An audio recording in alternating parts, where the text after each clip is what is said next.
ನಕ್ಕರ ಮಧುಕೈಟವರು. ಓಹೋ, ಎಲ್ಲೋ ಹೆಣ್ಣು ಮಗಳೇ, ಯಕ್ಕಶ್ಚಿತ ಹೆಣ್ಣು ಮಗಳು ನೀನು. ಆ ತಾಯಿಗಂತಾರ ಯಕ್ಕಶ್ಚಿತವಾಗಿರ್ತಕ್ಕಂಥ ಒಬ್ಬ ಹೆಣ್ಣು ಮಗಳು. ನಮಗೆ ಏನು ಬೇಕು ಕೇಳು ಅಂತ ಕೇಳ್ತೀನಿ ನೀನು. ನಾವು ಕೇಳಬೇಕು, ನೀ ಕೊಡ್ತಿ. ಛೇ ಛೇ ಛೇ ಛೇ, ನಮ್ಮ ಶಕ್ತಿಯ ಕಡೆ ನಿನ್ನ ಶಕ್ತಿಯ ಕಡೆ. ನಕ್ಕರ, ನೀನು ನಮಗೆ ಕೊಡ್ತೀಯಲ್ಲ, ನಾವು ನಿನಗೆ ಕೊಡ್ತೀವಿ. ಯಾಕಂದ್ರೆ ಒಬ್ಬ ಹೆಣ್ಣು ಮಗಳಾಗಿ ನಮ್ಮ ಜೊತೆಗೆ ಇಷ್ಟು ಯುದ್ಧ ಮಾಡಿದಲ್ಲ, ಇಷ್ಟು 1000 ವರ್ಷಗಳ ಕಾಲ ಯುದ್ಧ ಮಾಡಿದಲ್ಲ, ನಿನ್ನ ಹೆಣ್ಣು ಮಗಳಾಗಿ ನಿನ್ನ ಬಲಕ್ಕೆ, ನಿನ್ನ ಶೌರ್ಯಕ್ಕೆ, ನಿನ್ನ ತೇಜಸ್ಸಿಗೆ, ನಿನ್ನ ಸೌಂದರ್ಯಕ್ಕೆ ಮೆಚ್ಚಿವಿ. ಏನು ಕೇಳ್ತೀವಿ ಕೇಳು, ಕೊಡ್ತೀವಂತ ದೇವಿಗೆ ಅನ್ಬೇಕಾದ್ರೆ ಮೈ ಉಕ್ಕಿ ಬಂತು. ಹರಿಯಲಿ ನಿಮ್ಮಯ ತಲೆ, ಹರಿಯಲಿ ನಿಮ್ಮಯ ತಲೆ, ಹರಿಯಲಿ ನಿಮ್ಮಯ ತಲೆ ಎಂದರಿಕೆ ಮಾಡುತ್ತ ಖಳರ ಶಿರಗಳ ತರಿದಳಾಗಲ ಚಕ್ರದಲ್ಲಿ ಶತ ಸಂಖ್ಯೆ ಚೂರ್ಣದಲ್ಲಿ.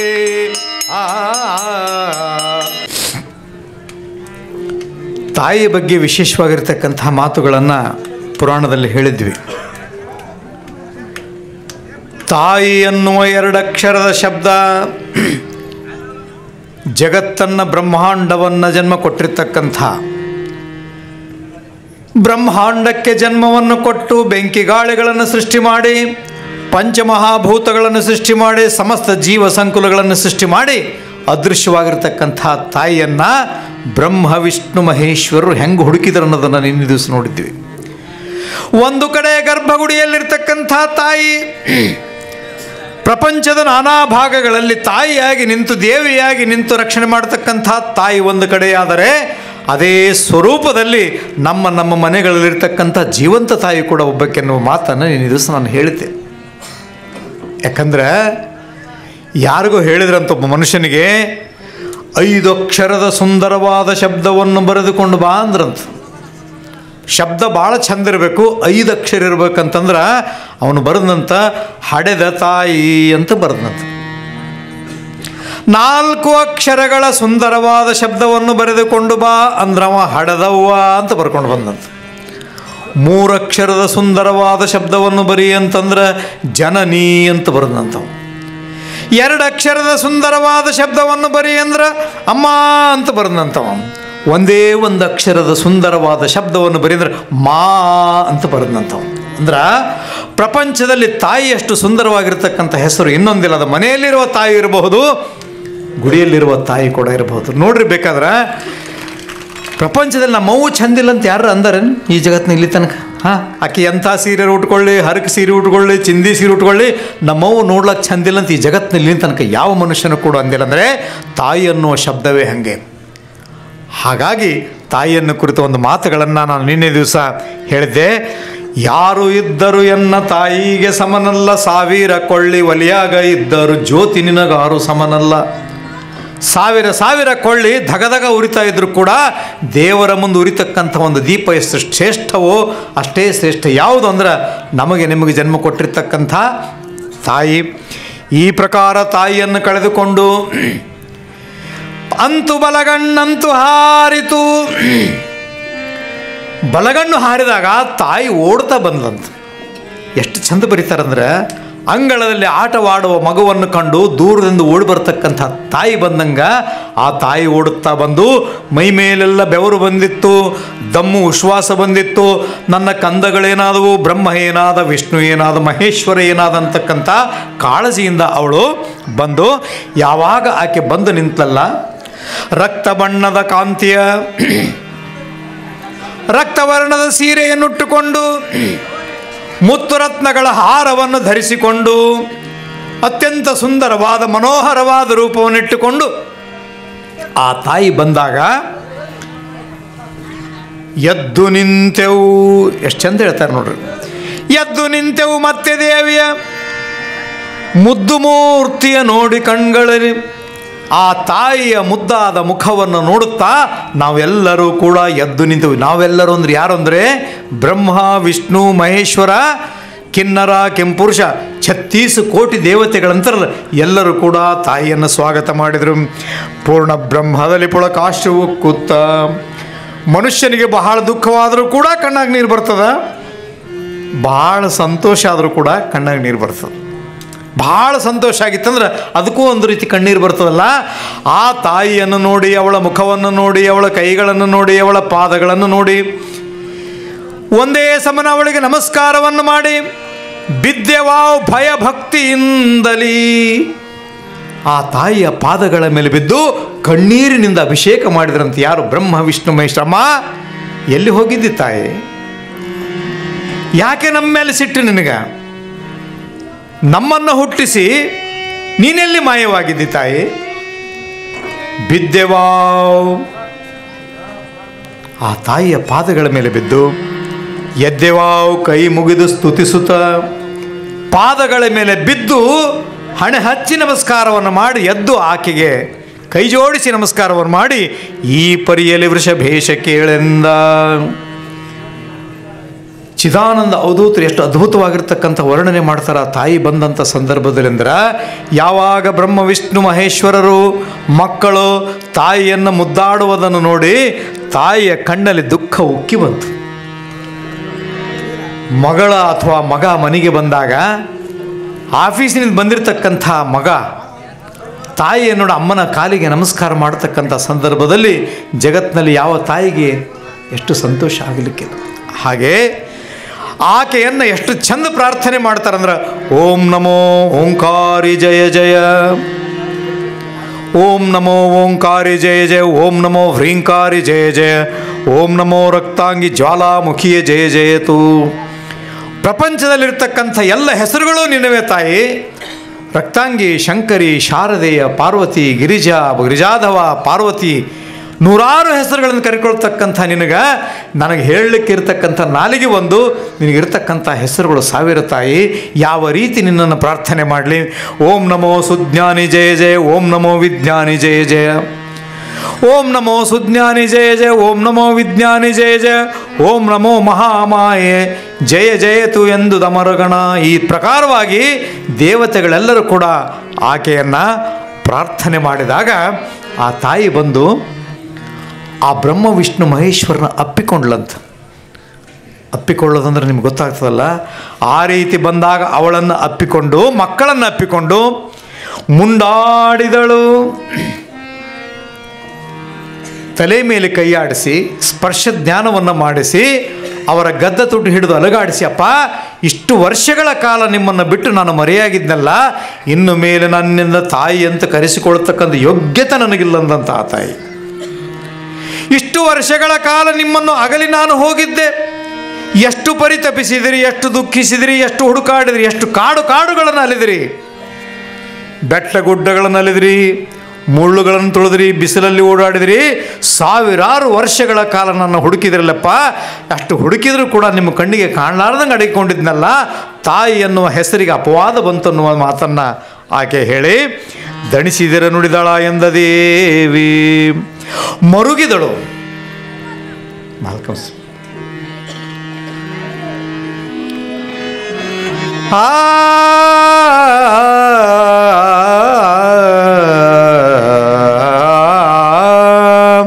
ಮರುಗಿದಳು ಶ್ರೀದೇವಿ ಇಂತಿಹ ಕಿರಿಯ ಕೂಸುಗಳನ್ನು ಬಿಟ್ಟು. ನೋಡ್ರಿ, ಬ್ರಹ್ಮ ವಿಷ್ಣು ಮಹೇಶ್ವರಿಗೆ ಏನಂತ ಕರೀತಾರೆ ಚಿದಾನಂದ ಅವಧೂತರು?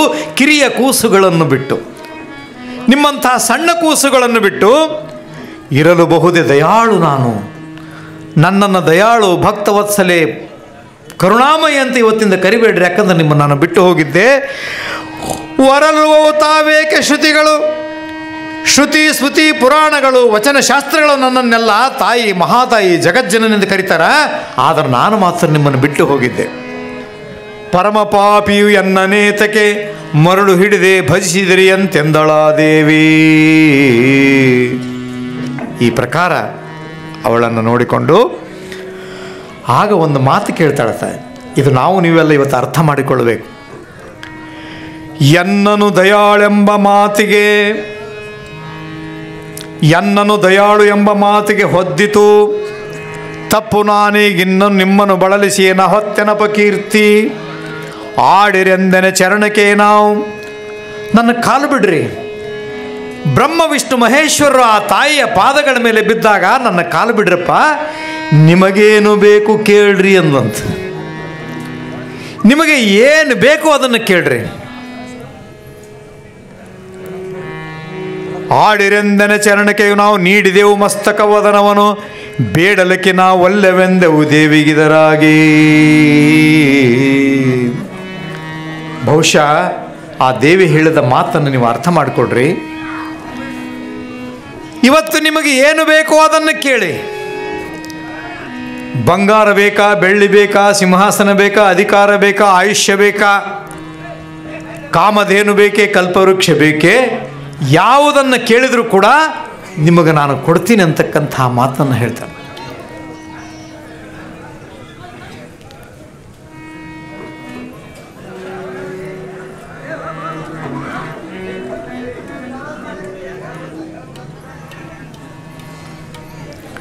ನಿಮಗೆ ಬೇಕಾದ್ದನ್ನು ಬೇಡಿಕೊಳ್ಳಿ.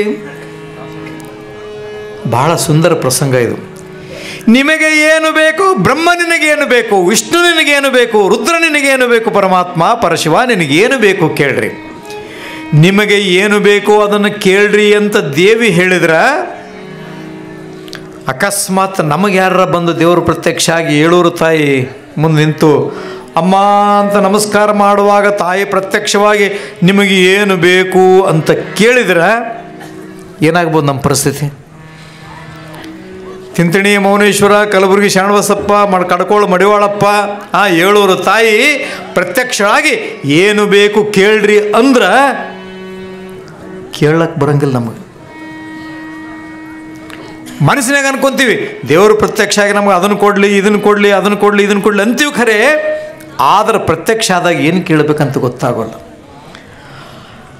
ನಮಗೆ ಏನು ಬೇಕಂತ ಕೇಳೋ ಒಬ್ಬವನೇ ಹಣ ಗೊತ್ತಿರಲಿ ನಮಗೆ. ಗ್ರಾಮದೇವಿ, ಕಡಕೋಳ ಮಡಿವಾಳಪ್ಪ, ತಿಂತಣಿ ಮೌನೇಶ್ವರ, ಶ್ರೀಶೈಲ ಮಲ್ಲಿಕಾರ್ಜುನ, ಬಾರ ಜ್ಯೋತಿರ್ಲಿಂಗ ಯಾರು ಬಂದು ನಿಮಗೆ ಏನು ಬೇಕಂತ ಕೇಳಂಗಿಲ್ಲ ನಮಗೆ.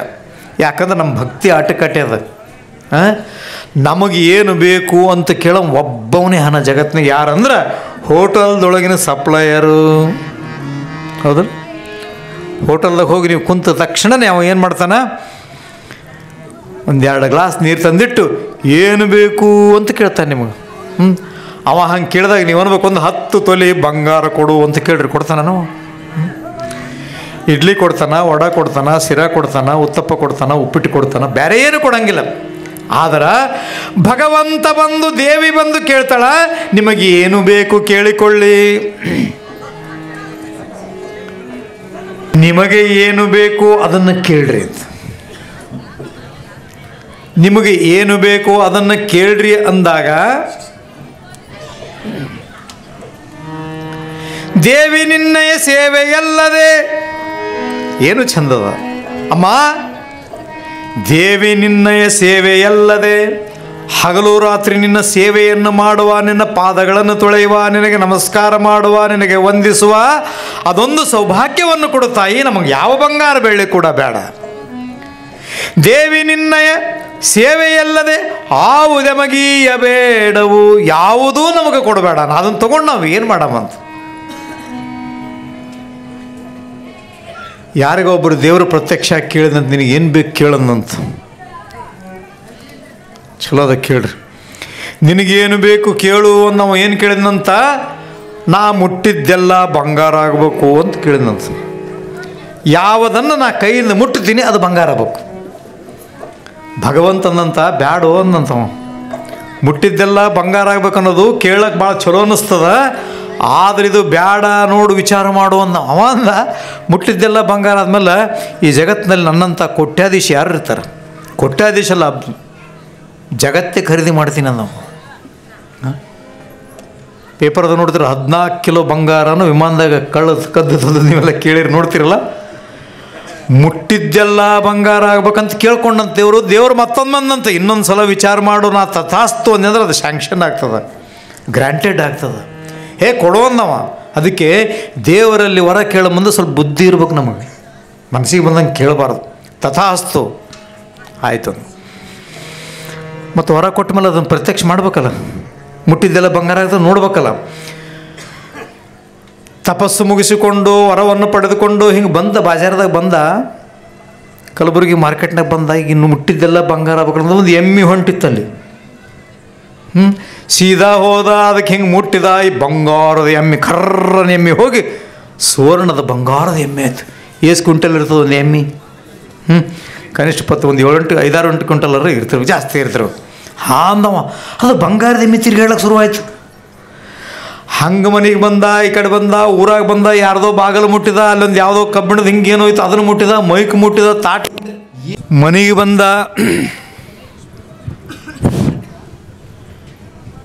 ದಾರ್ಯಾಗೊಂದು ನಾಯಿ ನಿಂತಿತ್ತು, ಕತ್ತಿ ನಿಂತಿತ್ತು. ಓಸು ಊರು ತುಂಬ ನಾಯಿಗಳೆಲ್ಲ ಬಂಗಾರದವೆ. ಎಷ್ಟು ಮಜಾ ಇರ್ತದಲ್ಲ. ದಾರ್ಯಾಗೊಂದು ಎತ್ತಿನ ಬಂಡಿ ನಿಂತಿತ್ತು, ಕಟ್ಟಿಗಿದು, ಅದನ್ನು ಮುಟ್ಟಿದ, ಬಂಗಾರದ ಬಂಡಿ ಆಯಿತು. ಯಾರ್ದೋ ಮನೆ ಬಾಗಿಲು ಮುಟ್ಟಿದ, ಈ ಮುಟ್ಟಿದ್ದೆಲ್ಲ ಬಂಗಾರ ಹಾಕೋತೆ ಬಂತು. ಭಾಳ ಮಜಾ ಅನ್ನಿಸ್ತು ಅವನಿಗೆ. ಅಂದ ನನ್ನ ಹೆಂಡ್ತಿ ಮೇಲ ಅಂತಿದ್ಲು. ಒಂದು ದಿವಸರ ಪಾಟ್ಲಿ ಕೊಡಿಸಿದೆ, ಬಿಲ್ವಾರ ಕೊಡಿಸಿದೆ, ಚಪ್ಪಲಾರ ಒಂದು ದಿವಸ ಕೊಡಿಸಿದೆ. ನೀ ಆ ಗಂಡಂತ ಬೈತಿದ್ದಲ್ಲ, ಇವತ್ತೇನಿಲ್ಲ, ಆಕೆ ಎಷ್ಟು ಬಂಗಾರ ಬೇಕು ಅಷ್ಟು ತೊಗೊಳ್ಳಕ್ಕಂತ ಭಾಳ ಖುಷಿಯಿಂದ ಮನೆಗೆ ಬಂದ. ಹಸುವಾಗಿತ್ತು, ಭಾಳ ಹಸುವಾಗಿತ್ತು. ಹೆಂಡ್ತಿಗಂದ, ನಾ ದಿನ ಏನು ನಿನ್ನ ಗಂಡ ಇದ್ನೆಲ್ಲ ಆ ಗಂಡ ಅಲ್ಲ, ಇವತ್ತು ನನ್ನಲ್ಲಿ ವಿಶೇಷವಾಗಿರ್ತಕ್ಕಂಥ ಶಕ್ತಿ ಅದ ಅಂದ. ಆಕೆ ಭಾಳ ಬುದ್ಧಿವಂತಿದ್ಲು ಹೆಂಡ್ತಿ. ಏನಾಗ್ಯದ ನಿನಗೆ ಅಂದ್ಲಕ್ಕಿ. ಏನಾಗ್ಯದ ಅಂದ. ಏನಾಗ್ಯದ ತೋರಿಸ್ತೀನಿ ಬಾ ಅಂದ. ಆಯಿತು, ಹಸುವಾಗ್ಯದ, ಊಟ ಮಾಡು ಅಂತಂದ್ಲು. ಬಕೀಟ್ನ್ಯಾಗ ನೀರು ತಂದಿಟ್ಲು, ಪ್ಲಾಸ್ಟಿಕ್ ಬಕೀಟ್ನ್ಯಾಗ. ನೀರು ಮಾರಿ ತೊಗೋಬೇಕಂತ ತೊಗೊಂಡು ತೆಂಬಿಗೆ ಹಿಡ್ದ, ತೆಂಬಿ ಬಂಗಾರದತ್ತು. ಬಕೆಟ್ ಹಿಡ್ದ, ಬಕೆಟ್ ಬಂಗಾರದ. ನೀರು ಹಿಡ್ದ, ನೀರು ಬಂಗಾರದತ್ತು. ಏನು ತೊಗೋಬೇಕು ಮಾರಿ? ಮುಟ್ಟಿದ್ದೆಲ್ಲ ಬಂಗಾರ ಆಗ್ಬೇಕಂತ ಕೇಳ. ನಾವು ಬಂಗಾರದ ನೀರು ಮಾರಿ ಹೆಂಗೆ ತೊಗೋಬೇಕ್ರಿ? ಆಗಲಿಲ್ಲ. ಹಿಂಗೆ ನೋಡಿದೆ. ಯಾಕೆ ಅನ್ಲಕ್ಕಿ? ಇಲ್ಲ, ಇವತ್ತು ದೇವರು ಪ್ರತ್ಯಕ್ಷ ಆಗಿದ್ದ, ತಪಸ್ಸು ಮಾಡಿದ್ದೆ, ಭಾಳ ತಪಸ್ಸು ಮಾಡಿದ್ದೆ, ಭಾಳ ಅಂದ್ರೆ ಭಾಳ ತಪಸ್ಸು ಮಾಡಿದ್ದೆ, ಮುಟ್ಟಿದ್ದೆಲ್ಲ ಬಂಗಾರ ಆಗ್ಬೇಕಂತ ಮಾಡಿದ್ದೆ. ಯಾಕೆಂದು ನಿನ್ನ ಮಾರಿಗೆ ಬೆಂಕಿ ಹಚ್ಚ ಅಂದ್ಲಕ್ಕಿ. ಬುದ್ಧಿವಂತಿದ್ಲಕ್ಕಿ. ಅದು ಹೋಗಿ ವಾಪಸ್ ಕೊಟ್ಟು ಬಾ, ನಿನ್ನ ವರ ವಾಪಸ್ ಕೊಟ್ಟು ಬಾ ಅಂತ ಅಂದ್ಲಕ್ಕಿ. ಯಾಕೆ ಅಂದವ? ಬಾ ಗೊತ್ತಾಗ್ತದಂದ. ಊಟ ಮಾಡ್ತೇನೆ ಹ್ಞೂ ಅಂದ. ಸ್ಟೀಲಿನ ತಾಟ ಇಟ್ಲು, ಮುಟ್ಟಿದ. ಬಂಗಾರದ ತಾಟ, ಒಂದು 20 ತೊಲಿ ಬಂಗಾರದ ತಾಟ ಆಯಿತು. ಉದುರ ಅನ್ನ ಮಾಡಿದ್ಲು, ಹಾಕಿದ್ಲು, ಉಣ್ಬೇಕಂತ ಕೈ ಇಟ್ಟ. ಬಂಗಾರದ ಕಾಳುಗಳು, ಅಕ್ಕಿ ಕಾಳು ಓಸು ಬಂಗಾರದದು. ಗೊತ್ತಿರಲಿ, ನಮಗೆ ಹಸಿವಾದರೆ ಈ ದೇಶದ ರೈತ ಬೆಳೆದ ಅನ್ನವನ್ನು ತಿನ್ನಬೇಕೇ ಹೊರತಾಗಿ ಬಂಗಾರದ ನೋಟು ತಿನ್ನಲಿಕ್ಕೆ ಬರಂಗಿಲ್ಲ ಜಗತ್ತಿನಲ್ಲಿ. ಅಕ್ಕಿ ಕಾಳು ಬಂಗಾರದವಿದ್ರೆ ಅದನ್ನು ತಿನ್ನ ಅನ್ನ ಮಾಡೋಕ್ಕೆ ಬರಂಗಿಲ್ಲ. ರೈತ ಬೆವರು ಸುರಿಸಿ ಬೆಳೆದಿರ್ತಕ್ಕಂಥ ಅನ್ನ, ಗೋಧಿ, ಅಕ್ಕಿಯನ್ನು ತಿನ್ನಬೇಕಾಗ್ತದೆ. ಅದಕ್ಕೆ ಜಗತ್ತಿನಲ್ಲಿ ರೈತ ಸುಖವಾಗಿದ್ದರೆ ಈ ಪ್ರಪಂಚ ಸುಖವಾಗಿರ್ತದೆ. ನರೇಂದ್ರ ಮೋದಿಯವರು ಸುಖವಾಗಿರಬೇಕಾದ್ರೂ ಒಬ್ಬ ರೈತ ಬೆಳೆದ ಅನ್ನವನ್ನೇ ತಿನ್ನಬೇಕಾಗ್ತದೆ. ಯಾವ ದೇಶದಲ್ಲರೂ ಬೆಳಿಲಿದು. ಅದಕ್ಕೆ ಅನ್ನ ಕಲಸ್ಲಕ್ಕೆ ಹೋದ, ಸಾರು ಹಾಕಿದ, ಸಾರು ಬಂಗಾರದು, ಅನ್ನ ಬಂಗಾರ, ತಾಟ ಬಂಗಾರ, ನೀರು ಬಂಗಾರ. ಅಕ್ಕಿ ಅಂದ್ಲು, ಖಬರ್ದಾರ್ ನನ್ನ ಮುಟ್ಟಿದಂದ್ರೆ ನೋಡೋನ್ಲಕ್ಕಿ.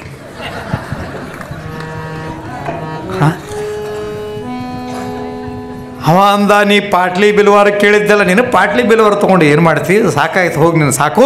ನಿನ್ನಂಥ ಗಂಡು ಇದ್ರೆಷ್ಟು ಸತ್ರೆಷ್ಟು ಅಂದಂತಕ್ಕೆ. ನನ್ನನ್ನು ಅಪ್ಪಿತಪ್ಪಿ ಕೂಡ ಮುಟ್ಟಬೇಡ, ನೀನು ದೇವರಲ್ಲಿ ಬೇಡಬಾರದನ್ನು ಬೇಡಿಕೊಂಡು ಬಂದಿದ್ದೆ ಹುಚ್ಚ. ಆಗ ಅಕ್ಕಿನೇ ಕೈ ತುತ್ತು ಮಾಡಿ ಅವನಿಗೆ ಊಟ ಮಾಡಿಸಿಲ್ಲಂತ ಹೇಳ್ತಾರೆ ಇದನ್ನು. ಆಗಿಂದಾಗಲೇ ಹೋಗಿ ಅವಂದ, ಯಪ್ಪ ಹೊಟ್ಟೆ ಹಸುವಾಗ್ಯದ, ನನ್ನ ದೇವ ಹೊಟ್ಟೆ ಬಗಬಗ ಅನ್ಲಿಕ್ಕತ್ತದ, ಅದಕ್ಕೋಸ್ಕರ ನಿನ್ನ ವರವನ್ನು ನೀನೇ ತಗೋ ಅಂದವ. ಅವಂದ, ಮತ್ತು ನೀನೇ ಕೇಳಿದ್ದೆಲ್ಲ ಅಂದವ. ಅದಕ್ಕೆ ಪ್ರಪಂಚದಲ್ಲಿ ಭಗವಂತ ಎದುರಾದಾಗ, ಯಪ್ಪ ನಿನ್ನ ಆಶೀರ್ವಾದ ಒಂದಿದ್ರೆ ಸಾಕು. ಹೇ ಭಗವಂತ, ನಿತ್ಯ ನಿನ್ನ ದರ್ಶನ, ಮನೆಯೊಳಗೆ ಜಗಲಿ ಮೇಲೆ ನಿನ್ನ ದರ್ಶನ, ತಾಯಿಯ ಪಾದದಲ್ಲಿ ನಿನ್ನ ದರ್ಶನ, ಗುರುವಿನ ಪಾದದಲ್ಲಿ ನಿನ್ನ ದರ್ಶನ. ಎಲ್ಲಿ ನೋಡಿದರೂ ಕೂಡ ಬೆಂಕಿಯಲ್ಲಿ, ಗಾಳಿಯಲ್ಲಿ, ನೀರಿನಲ್ಲಿ, ಮಳೆಯಲ್ಲಿ, ಬೀಜದಲ್ಲಿ, ಬೆಳೆಯಲ್ಲಿ, ಹೂವಿನಲ್ಲಿ, ವಾಸನೆಯಲ್ಲಿ ನಿನ್ನ ದರ್ಶನ ಆಗ್ತದೆ ಭಗವಂತ. ಅದನ್ನು ಬಿಟ್ಟುಕೊಟ್ಟರು ಈ ಬೆಳ್ಳಿ ಹಂಗಂದ ಬಂಗಾರ ಬ್ಯಾಡ ಅಂತ ಹೇಳಕತ್ತಿಲ್ಲ. ಇರಬೇಕು ಒಂದೇ, ಸುಮ್ಮನೆ ಒಂದಿಷ್ಟು ಕೈಯಾಗ ಕೊಳ್ಳ ಹಾಕೊಳ್ಳೋಕೆ ಮನೆಗೆ ಎಷ್ಟು ಇರ್ಬೇಕು ಅಷ್ಟೇ. ಆದ್ರೆ ನೋಡ್ರಿ ಆ ಬಂಗಾರ ಅನ್ನೋ ಚೀಸ್ ಹೆಂಗೆ, ಯಾಕೆ ಏನಾಗಿದೆ ಸೌಂಡ್ ಭಾಳ ಇದಲ್ಲಕತ್ತಲ್ಲ.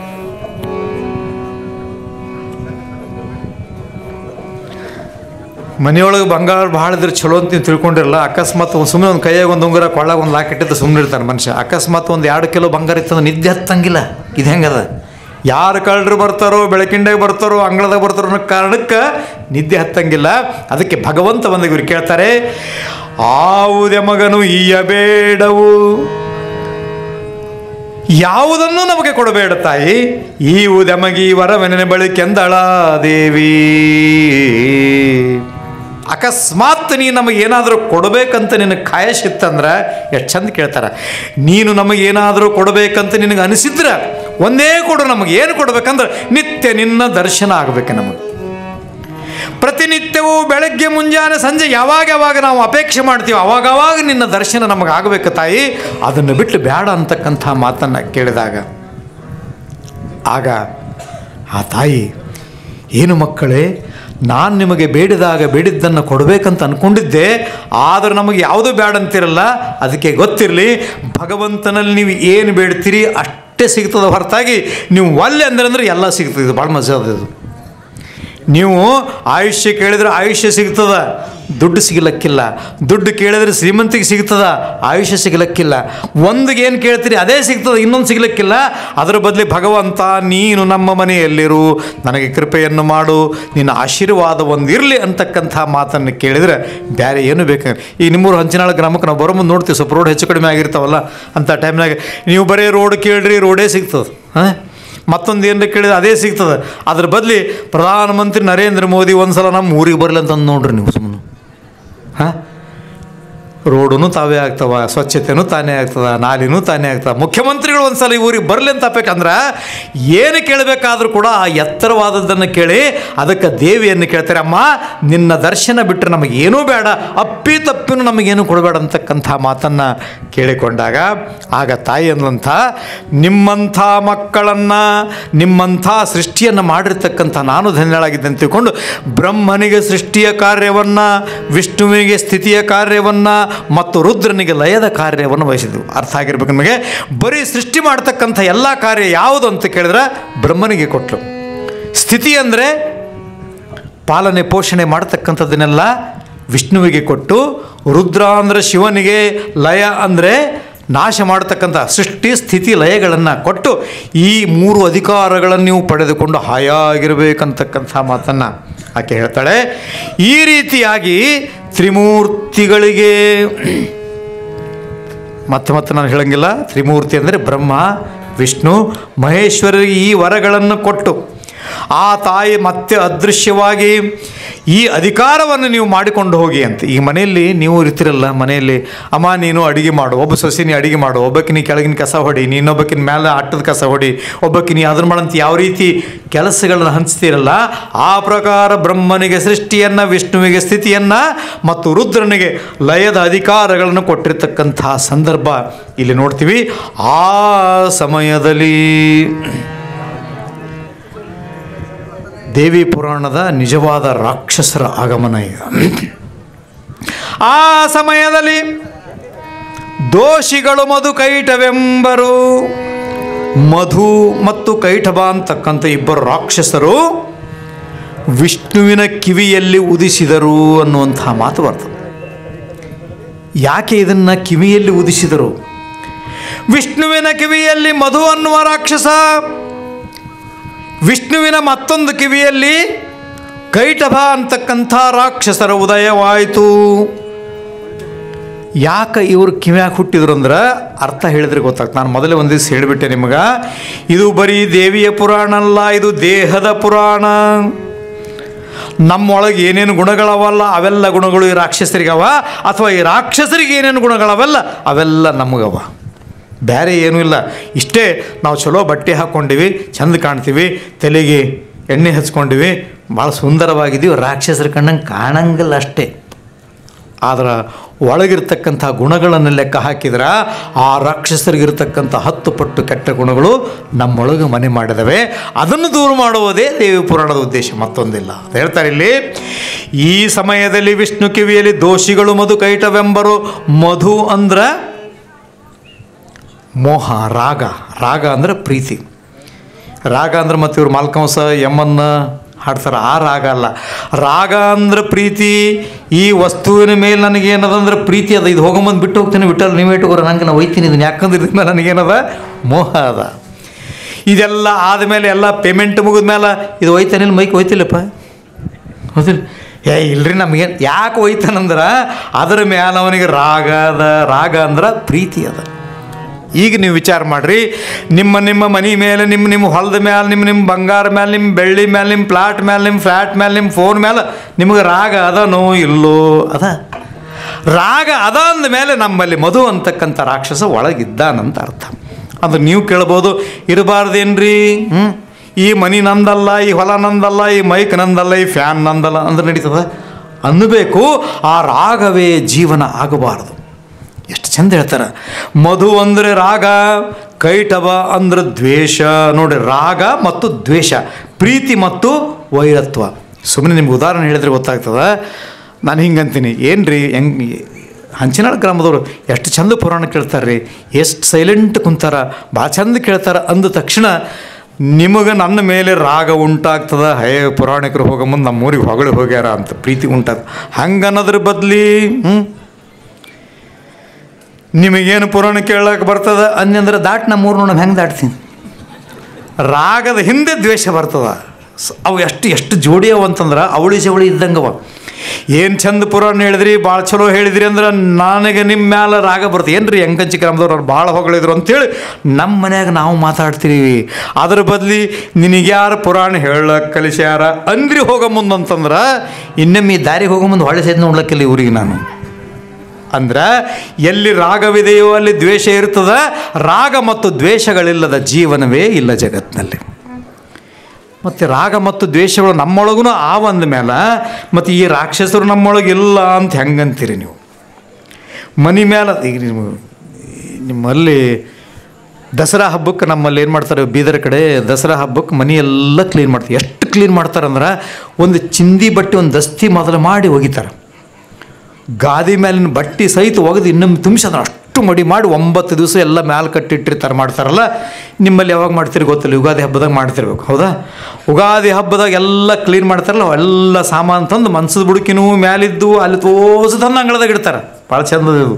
ಹಾಂ, ಮತ್ತೇನು ಮಾಡ್ತಾರೆ, ಅಷ್ಟು ತಿಕ್ಕಿ ಒರೆಸಿ ಮತ್ತು ಒಯ್ದು ಹೆಂಗಿದ್ದು ಹಂಗೆ ಹಿಡ್ದು ಸುಮ್ಮನೆ ಒಂದು ಸಲ ಈ ಸಲ ಕ್ಲೀನ್ ಮಾಡಂಬುದು ಒಂದು ಸಲ ವಿಚಾರ ಮಾಡಿ. ನಿಮ್ಮ ಮನೆಗೆ ಎಲ್ಲ ಸಾಮಾನು ತಂದು ಹೊರಗಿಟ್ಟು ಇದ್ರಾಗ ನಮಗೆ ಬೇಕಾದವು ಯಾವ ಬ್ಯಾಡದು ಯಾವ ಅಂತ ಒಂದು ಸಲ ವಿಚಾರ ಮಾಡಿರಿ. 50% ಸಾಮಾನು ಒಗೆಯವೇ ಇರ್ತಾವೆ ಅದ್ರಾಗ. ನಮ್ಮ ಮನೆಗಂತೂ ಹಂಗವ. ಹಾಂ, ಒಂದು ಮುರಿದದ್ದು ಬಕೀಟು ತಳ ಸೋರ್ತದ, ಅದು ಸುಮ್ಮನೆ ಮನೆಗೆ ಇಟ್ಕೊಂಡಿರ್ತೀವಿ. ಅವಾಗ ಹೆಂಡ್ತಿ ಕೇಳ್ತಾಳೆ, ಇದನ್ನು ಒಗಿಲೇನ್ರಿ? ಕ್ಲೀನ್ ಮಾಡೋಕೆ ಎರಡು ಕುಂತಿರ್ತಾವೆ ಗಂಡ ಹೆಂಡ್ತಿ ಎದ್ರ ಬುಡ್ಕ, ಇದು ಒಗ್ಯಾಮೇನ್ರಿ? ಯಾಕೆ ಹೊತ್ಕೊಂಡು ಕುಂತಿದ್ದಾನೆ ಇಡುವ ಅಲ್ಲ. ಅದನ್ನು ಒಗೆದ್ರೆ ಅಥವಾ ಒಂದು 5, 2 ರೂಪಾಯಿ 4 ರೂಪಾಯಿ ಮಾರಿ ಒಂದು 2 ರೂಪಾಯಿ ಬಂದಿತ್ತು. ಬೇಕಾಗಲಾರ ಸಾಮಾನು ಮನೆಗೆ ಇಟ್ಕೊತೀವಿ. ಒಂದು ಯಾವ್ದಾರ ಒಂದು ಹರಿದ ಚಪ್ಪಲಿ ಬಿದ್ದಿತ್ತು ಅಂತಂದ್ರೆ ಇದನ್ನು ಒಗಿಲೆ ಅವ ಕೇಳ್ತಾನೆ, ಯಾಕೆ ನಾವೊಬ್ಬರಿಗೆ ಹೊಡಿಬೇಕಂತಿಟ್ಟು ಇರಲಿ.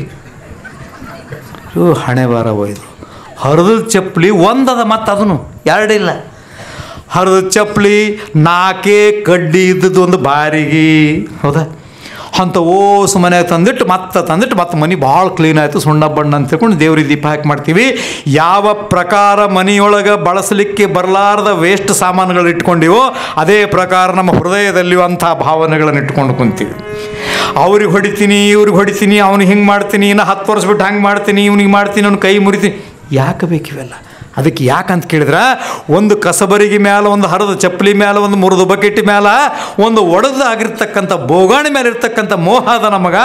ಅದನ್ನು ಬಿಟ್ಟು ಈ ಜಗತ್ತಿನಲ್ಲಿ ನಾವು ಇನ್ನೇನು ಮಾಡ್ಲಿಕ್ಕೆ ಸಾಧ್ಯದ? ಇಷ್ಟು ಪ್ರಮಾಣದಲ್ಲಿ ದೇಹದಲ್ಲಿ ರಾಗ ಕುಂತದು. ಅದಕ್ಕೆ ನಮ್ಮ ಶರಣರು ಎಷ್ಟು ಚಂದ ಹೇಳ್ತಾರೆ ಈ ಮಾತಂದ್ರೆ, ನನಗಂತೂ ಇದನ್ನು ಕೇಳಿದಾಗೆಲ್ಲ ಅನ್ನಿಸ್ತದೆ, ಸುಮ್ಮನೆ ದಿವ್ಸಕ್ಕೆ ಸಲ ಮನೆಯೊಳಗೆ ನಾವು ಯೂಟ್ಯೂಬ್ನಾಗ ಹಾಕ್ಕೊಂಡು ಕೇಳಿಬಿಟ್ರೆ ಸಾಕು, ನಮ್ಮ ಸಂಸಾರದ ಎಷ್ಟು ರಾಗ ಇಟ್ಕೊಂಡು ಕುಂತೀವಂದ್ರೆ. ಈ ಧರೆಯ ಭೋಗವನಿಗಿ ಬೇಡ ಗುರುಪಾದ,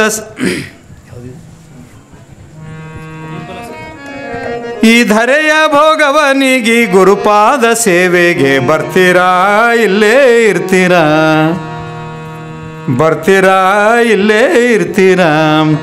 ಅಕ್ಕರದ ಸತಿ ಪುತ್ರ ಅಣ್ಣ ತಮ್ಮರ ಬಿಟ್ಟು, ಸಕ್ಕರೆ ಬೆರೆಸಿದ ಸಿಹಿಯ ಊಟವ ಬಿಟ್ಟು. ಅಕ್ಕರದ ಸತಿ ಪುತ್ರ ಅಣ್ಣ ತಮ್ಮರ ಬಿಟ್ಟು, ಸಕ್ಕರೆ ಬೆರೆಸಿದ ಸಿಹಿಯ ಊಟವ ಬಿಟ್ಟು. ತೆಕ್ಕೆಗಾದಿಯ ಬಿಟ್ಟು, ಸೊಕ್ಕು ಸಡಗರ ಬಿಟ್ಟು. ತೆಕ್ಕೆಗಾದಿಯ ಬಿಟ್ಟು ಸೊಕ್ಕು ಸಡಗರ ಬಿಟ್ಟು, ತೆಕ್ಕೆಗಾದಿಯ ಬಿಟ್ಟು ಸೊಕ್ಕು ಸಡಗರ ಬಿಟ್ಟು, ರೊಕ್ಕದ ತಿಜೋರಿಯ ಕೀಲಿ ಕೈಯನ್ನು ಬಿಟ್ಟು ಬರ್ತೀರಾ ಇಲ್ಲೇ ಇರ್ತೀರಾ. ಈ ಧರೆಯ ಭೋಗವನಿಗಿ ಗುರುಪಾದ ಸೇವೆಗೆ ಬರ್ತೀರಾ ಇಲ್ಲೇ ಇರ್ತೀರಾ. ರೊಕ್ಕದ ತಿಜೋರಿಯ ಕೀಲಿ ಕೈಯನ್ನು ಬಿಟ್ಟು ಬಿಟ್ರೇನು. ಮಗನ ಲಗ್ನ ಆಗ್ತದಲ್ಲ, ಮಗ ಲಗ್ನ ಆಗಿ ಸೊಸೆ ಇಬ್ಬರು ಕೂಡ ಮನೆಗೆ ಬರ್ತಾರೆ. ಕಲ್ಯಾಣ ಮಂಟಪದ ಮನೆಗೆ ಬಂದಮೇಲೆ ಒಂದು ಸೇರು ಅಕ್ಕಿ, ಅದ್ರ ಮೇಲೆ ಬೆಲ್ಲ ಇಟ್ಟು, ಯಾಕೆ ಅಕ್ಕಿ ಬೆಲ್ಲ ಇಡ್ತಾರಂದ್ರೆ ಆಕಿ ನಮ್ಮ ಮನೆಗೆ ಪಾಯಸ ತೊಗೊಂಡು ಬಂದಂದು, ಹುಗ್ಗಿ ತೊಗೊಂಡು ಬಂದಂತ ಅರ್ಥ. ಬಂದ ಮೇಲೆ ಆಕಿನ ಕುಂದಿರಿಸಿ ಆರತಿ ಮಾಡಿ ತಿಜೋರಿ ಕೀಲಿ ಆಕಿನ ಕೈಯ, ಯಪ್ಪೋ ಏನು ಹೇಳಕತ್ತೀರಿ ಯಪ್ಪ ನೀವಂತ, ತಿಜೋರಿ ಕೀಲಿ ಆಕಿನ ಕೈಯ ಕೊಟ್ಟು, ನೋಡೋಯವ್ವ ನಮ್ಮ ಸಂಸಾರ ನಮ್ಗೆ ತಿಳಿದಂಗೆ ಮಾಡಿದ ತಾಯಿ, ಈಗ ಇಲ್ಲಿ ಹೊಲ ಅದ, ಇಲ್ಲಿ ಮನೆ ಅದ, ಈಗ ಇಷ್ಟು ಬಂಗಾರ ಅದ, ಇಷ್ಟು ಸಾಲ ಅದ, ಇಷ್ಟು ಗಳಿಕೆ ಅದ, ನಮ್ದು ಮುಗ್ದದವ, ನಾವೊಂದು 15 ದಿವ್ಸ ಕಡ್ಕೊಳ್ಳೋ ಮಟ್ಟದಾಗ ಇದ್ದು ಬರ್ತೀವ, ನೀವು ಏನಾರು ಸಂಸಾರ ಮಾಡಿ ಅಂದವ್ರು ಅತ್ತಿ ಮಾವದಾರ ಯಾರು ಇದ್ರೆ ನಾನು ಸಾಷ್ಟಾಂಗ ನಮಸ್ಕಾರ ಮಾಡ್ತೀನಿ ಅವ್ರಿಗೆ. ಸೊಸಿ ಕೈಯ ಕೀಲಿ ಕೊಡ್ಬೇಕಂತ ಇತ್ತೊಬ್ಬತ್ತು ಇಲ್ಲದವ ನಮ್ಮ ಊರಿಗೆ ಅಂದಾರ. ರೊಕ್ಕದ ತಿಜೋರಿಯ ಕೀಲಿ ಕೈಯನ್ನು ಕೊಟ್ಟು ಬಿಟ್ಟು ಬರ್ತೀರಾ ಇಲ್ಲೇ ಇರ್ತೀರಾ.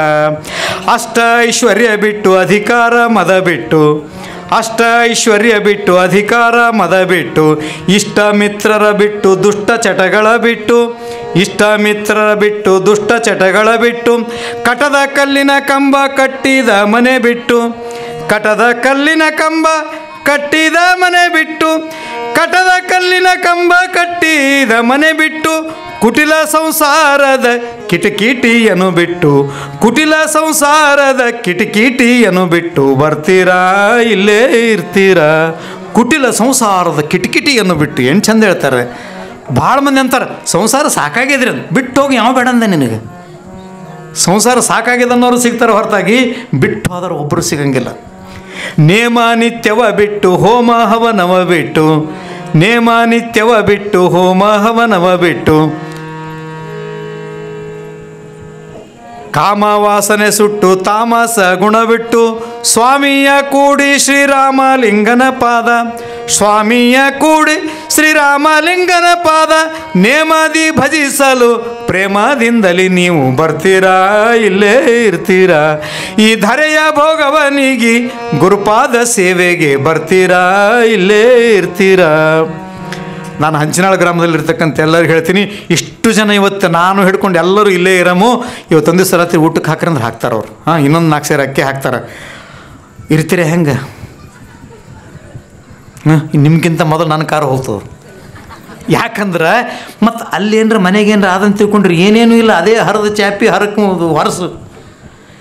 ಸಂಸಾರದೊಳಗಿಂದು ಮೋಹ ಅದ, ಅದನ್ನೇ ಹೇಳಕತ್ತಾರ. ಅದನ್ನು ಬಿಟ್ಟು ಇರ್ಲಿಕ್ಕೆ ಆಗಲ್ಲ ಮನುಷ್ಯನಿಗೆ.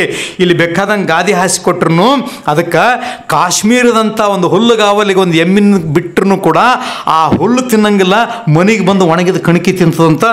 ನಿಮ್ಮ ಸಂಸಾರ ಕೂಡ ಹಾಗೆ ಅದ, ಬೇರೆ ಏನೂ ಇಲ್ಲ. ಸುಮ್ಮನೆ ಒಂದು ಹರಿದ ಚಾಪಿ ಯಾವುದೋ ಮುರಿದ ಕುರ್ಚಿ ಮೇಲೆ ಕುಂತು ಸಂಸಾರದಾಗ ಏನಿಲ್ಲ ರೀ. ಮತ್ತು ಏನಿಲ್ಲ, ಹೋಗಿ ಕಡ್ಕೊಳ್ಳೋ ಮಟ್ಟಕ್ಕೆ ಹೋಗು, ಶರಣಬಸಪ್ಪನ ಗುಡಿಗೆ ಹೋಗು, ತಿಂತೀನಿ ಹೋಗೋಲ್ರಿ. ಇಲ್ಲಿ ಕಷ್ಟ ಭಾಳ, ಕಷ್ಟ ಇದ್ದಲ್ಲಿ ಇರ್ತದೆ, ಸುಖ ಇದ್ದಲ್ಲಿ ಇರಲಿದು. ಎಲ್ಲಿ ಕಷ್ಟ ಜಾಸ್ತಿ ಅದ ಅಲ್ಲಿ ಇರ್ತದೆ. ಭಾಳ ಸುಂದರವಾಗೈತಿ. 8 ಎತ್ತಿನ ಕಮತ ಎಲ್ಲ ಐಶ್ವರ್ಯ ಬಿಟ್ಟು, ನೆಂಟರು ಭಂಟರುಗಳ ಕೂಡ ಗುದ್ದಾಡಿ, ನೆಂಟರು ಭಂಟರುಗಳ ಕೂಡ ಗುದ್ದಾಡಿ, ನೆಂಟರು ಭಂಟರುಗಳ ಕೂಡ ಗುದ್ದಾಡಿ, ಗಂಟಲ ಹರಕೊಂಡು ಗಳಿಕೆ ಮಾಡೋದು ಬಿಟ್ಟು ಬರ್ತೀರಾ ಇಲ್ಲೇ ಇರ್ತೀರಾ. ಈ ಧರೆಯ ಭೋಗದಿ ಮುಳುಗಿ ಗುರುಪಾದವನು ಮರೆತು, ಈ ಧರೆಯ ಭೋಗದಿ ಮುಳುಗಿ ಗ್ರಾಮದೇವಿಯೇ ಮರೆತು ಇರ್ತೀವಿ ಇಲ್ಲೇ ಇರ್ತೀವಿ. ನಮ್ಗೆ ಬೇಡ ಅಷ್ಟೇ, ಸುಮ್ಮನೆ ಬರ್ಬೇಕು, ಹಿಂಗೆ ಕೈ ಅನ್ಬೇಕು, ರೆಡಿ. ಮತ್ತು ಅದೇ ಸಂಸಾರ. ಈ ಸಲ ಮಳೆ ಬರಲಿಲ್ಲ ರೀ, ಈ ಸಲ ಬೆಳೆ ಬರಲಿಲ್ಲ ರೀ, ಈ ಸಲ ಹಂಗಾಯ್ತು ರೀ. ಬರೀ ಆ ಕಷ್ಟದಾಗೆ ಬಿದ್ದು ನಾಯಿಗಳು ಹೆಂಗೆ, ಪ್ರಾಣಿಗಳು ಹೆಂಗೆ ಕೆಸರಲ್ಲಿ ಬಿದ್ದು ಒದ್ದಾಡ್ತಾವಲ್ಲ, ನಾವು ಸಂಸಾರದಲ್ಲಿ ಬಿದ್ದು ಒದ್ದಾಡ್ತೀವಿ. ಯಾಕೆ ಒದ್ದಾಡ್ತೀವಿ ಅಂದ್ರೆ ಅದೇ ಮೋಹ, ಅದೇ ರಾಗ, ಅದೇ ಮಧು ಅಂತಕ್ಕಂಥ ಒಬ್ಬ ರಾಕ್ಷಸ. ಯಾವತ್ತೂ ಕೂಡ ಅದನ್ನು ಬಿಟ್ಟು ಬದುಕಲಿಕ್ಕೆ ನಮ್ಗೆ ಆಗಂಗಿಲ್ಲ. ಅದ್ರಲ್ಲಿ ಒಂದು ತಿಳ್ಕೊಡ್ರಿ, ಒಂದು ದಿವಸ ಇದನ್ನು ಬಿಟ್ಟು ಹೋಗೋದು, ಇಷ್ಟೇ ತಿಳ್ಕೊಬೇಕು. ಪುರಾಣದ ಉದ್ದೇಶ ಏನಂತ ಕೇಳಿದ್ರೆ, ನೀವು ಎಷ್ಟರ ಮನೆ ಹಚ್ಕೋರಿ. ಅದಕ್ಕೆ ಹೇಳ್ತಾರೆ ಶರಣರು, ಆವ ವಿದ್ಯೆ ಕಲಿತರೇನು ಸಾವ ವಿದ್ಯೆ ಬೆನ್ನು ಬಿಡೋದು ಅಂತ. ಅಡುಗೆ ಮನೆಗೆ ಕೆಲಸ ಮಾಡೋ ಮುಂದೆ ಹೆಣ್ಮಕ್ಳ ಕೈಕಾಲ ಹೆಂಗೆ ಬೆಕ್ಕ ಅಡ್ಡಡ್ಡ ಬರ್ತದಲ್ಲ, ಹಂಗೆ ಸಾವು ನಮ್ಮ ಕಾಲಾಗೆ ಓಡಾಡ್ತಿರ್ತದೆ. ಅದೇನು ತೆಂಗಿನಕಾಯಿ ಬಿದ್ದು ಬರ್ತದೋ, ಏನು ಆಕ್ಸಿಡೆಂಟ್ ಆಗಿ ಬರ್ತದೋ, ಏನು ಕರೋನಾದಾಗ ಬರ್ತದೋ, ಏನು ಹಾವು ಕಚ್ಚಿ ಬರ್ತದೋ, ಕುಂತಲ್ಲೇ ಹೋಗ್ತದೋ, ನಿಂತಲ್ಲೇ ಹೋಗ್ತದೆ, ಹೆಂಗೆ ಹೋಗ್ತಂತ ಗೊತ್ತಿಲ್ಲ. ಅಂಥ ಸಾವು ಬರೋದಕ್ಕಿಂತ ಮುಂಚೆ ಕೂಡಲ ಸಂಗಮ ನಮ್ಮ ಬಸವಣ್ಣವ್ರು ಭಾಳ ಚಂದ ಹೇಳ್ತಾರೆ, ಹಲ್ಲು ಹೋಗಿ ಬೆನ್ನು ಬಾಗಿ ಕಾಲ ಮೇಲೆ ಕೈಯ ನೂರಿ ಅನ್ಯರಿಗೆ ಹಂಗಾಗದ ಮುನ್ನ ಮೃತ್ಯು ಮುಟ್ಟದ ಮುನ್ನ ಮುಟ್ಟಿ ಪೂಜಿಸು ನಮ್ಮ ಕೂಡಲ ಸಂಗಮ ದೇವನಂತಕ್ಕಂಥ ಮಾತನ್ನು ಹೇಳ್ತಾರೆ. ಅದಕ್ಕೆ ರಾಗ ಅಂದ್ರೆ ಪ್ರೀತಿ, ರಾಗ ಅಂದ್ರೆ ಮೋಹ, ರಾಗ ಅಂದ್ರೆ ಅನುರಾಗ. ನಿಮ್ಮ ಸಂಸಾರದ ಮೇಲೆ ನೀವು ಇಟ್ಕೊಂಡಿರಿ, ನನ್ನ ಸಂಸಾರದ ಮೇಲೆ ನಾವು ಇಟ್ಕೊಂಡ್ವಿ. ಸಂಸಾರ ಬಿಟ್ಟು ನಾನು ಹಂಚಿನಾಳದಾಗ ಇರೋಕ್ಕಂಗಿಲ್ಲ, ನೀವು ಶಾಪುರಕ್ಕೆ ಬರೋಕ್ಕಂಗಿಲ್ಲ. ಒಂದು ತಿಳ್ಕೊರಿ, ಒಂದಲ್ಲ ಒಂದು ದಿವಸ ಇದನ್ನು ತ್ಯಾಗ ಮಾಡಬೇಕಾಗಿದೆ ಅಂತಕ್ಕಂಥ ಭಾವ ಇತ್ತು ಅಂದರೆ ಈ ಪುರಾಣ ಹೇಳಿದ್ದಕ್ಕೆ ಹಚ್ಚಿದ್ದಕ್ಕೆ ಸಾರ್ಥಕ ಆಗ್ತದೆ. ಅಂಥ ಮಧು ಅನ್ನುವಂಥ ರಾಕ್ಷಸ ಹೋಗ್ತಾನೆ. ಹಾಡ್ರಿ, ಮನೆಯೊಳಗೆ ಮಗಳು, ನಮ್ಮ ಮಗಳು ನಿಮ್ಮ ಮಗಳು ಅಕಸ್ಮಾತ್ ದಾರಿಯೊಳಗೆ ಬರೋ ಮುಂದೆ ಆಕಿನ ಕಾಲಿಗೆ ಒಂದು ತುಪ್ಪದ ಡಬ್ಬಿನೋ ಬಾಟ್ಲಿನೋ ಕಾಲಿಗೆ ಬಡಿದು ಅದು ಚೆಲ್ತು ಅಂತಂದ್ರೆ ಸಿಟ್ಟು ಬರೋಂಗಿಲ್ಲ. ಇಲ್ಲಿ ಬಿಡಿಯವ್ವ ಆಗ್ತದೆ, ಯಾರ ಕಾಲಿಗಾದ್ರೂ ಬಡಿತದೆ ಬಿಡಿಯವ್ವ ಅಂತ, ಹೌದಿಲ್ಲ? ಮಗಳಿಗಾದ್ರೆ. ಮತ್ತು ಅಕಸ್ಮಾತ್ ಸೊಸಿ ಚೆಲ್ಲಿದ್ರೆ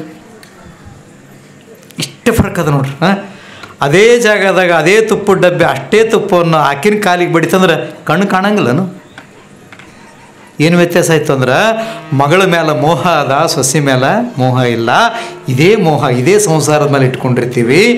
ತಾನು ಮಾಡಿದ್ರೆ ಸರಿ ಅನ್ನಿಸ್ತದ, ಇನ್ನೊಬ್ಬರು ಮಾಡಿದ್ರೆ ಸರಿ ಅನ್ಸಂಗಿಲ್ಲ. ಅಂದರೆ ಇದು ಯಾವತ್ತೂ ಕೂಡ ಹಿಂಗೆ ನಡೀತಾ ಇರ್ತದೆ. ಮಣ್ಣಲ್ಲಿ ಮಣ್ಣಾಗಿ ಹೋಗೋ ತನಕ ಈ ಸಂಸಾರದ ಮೇಲೆ ಇರ್ತಕ್ಕಂಥ ಪ್ರೀತಿಯ 1% ಕೂಡ ಕಡಿಮೆ ಆಗಲ್ಲ. ಕಿವಿ ಹೋಗ್ತಾವ, ಹಲ್ಲು ಹೋಗ್ತಾವ, ಕೂದಲು ಹೋಗ್ತಾವ, ನಾಶ ಆಗ್ತದ, ಶಕ್ತಿ ಹೋಗ್ತದ, ನಿಂದಿರ್ಲಕ್ಕೆ ಬರಂಗಿಲ್ಲ, ಕುಂದಿರ್ಲಕ್ಕೆ ಬರಂಗಿಲ್ಲ. ಆದ್ರೂ ಕೂಡ ಸಂಸಾರದ ಮೇಲಿನ ಮೋಹ ಮಾತ್ರ ಅದು ಸದಾಕಾಲ ಜೀವಂತವಾಗಿಯೇ ಇರ್ತದೆ. ಇದಕ್ಕೆ ನಮ್ಮ ದಾರ್ಶನಿಕರು ಒಂದು ಸಣ್ಣ ಕಥೆ ಹೇಳ್ತಾರೆ. ಈ ಸಂಸಾರದ ಮೇಲೆ ನಾವು ಎಷ್ಟು ಮೋಹ ಇಟ್ಕೊಂಡಿವಿ, ಮೋಹದ ಬಗ್ಗೆ ಇದೊಂದು ಉದಾಹರಣೆ ಕೊಟ್ಟು ಮತ್ತು ವೈರತ್ವಕ್ಕೆ ಹೋಗೋಣ. ನಾವು ಸಂಸಾರದ ಮೇಲೆ ಎಷ್ಟು ಆ ಭಾವವನ್ನು ಇಟ್ಟುಕೊಂಡಿವಿ ಅಂತಂದ್ರೆ ಒಂದು ಕ್ಷಣ ಕೂಡ ಅದನ್ನು ಅಗಲಲಿಕ್ಕೆ ಆಗೋದಿಲ್ಲ.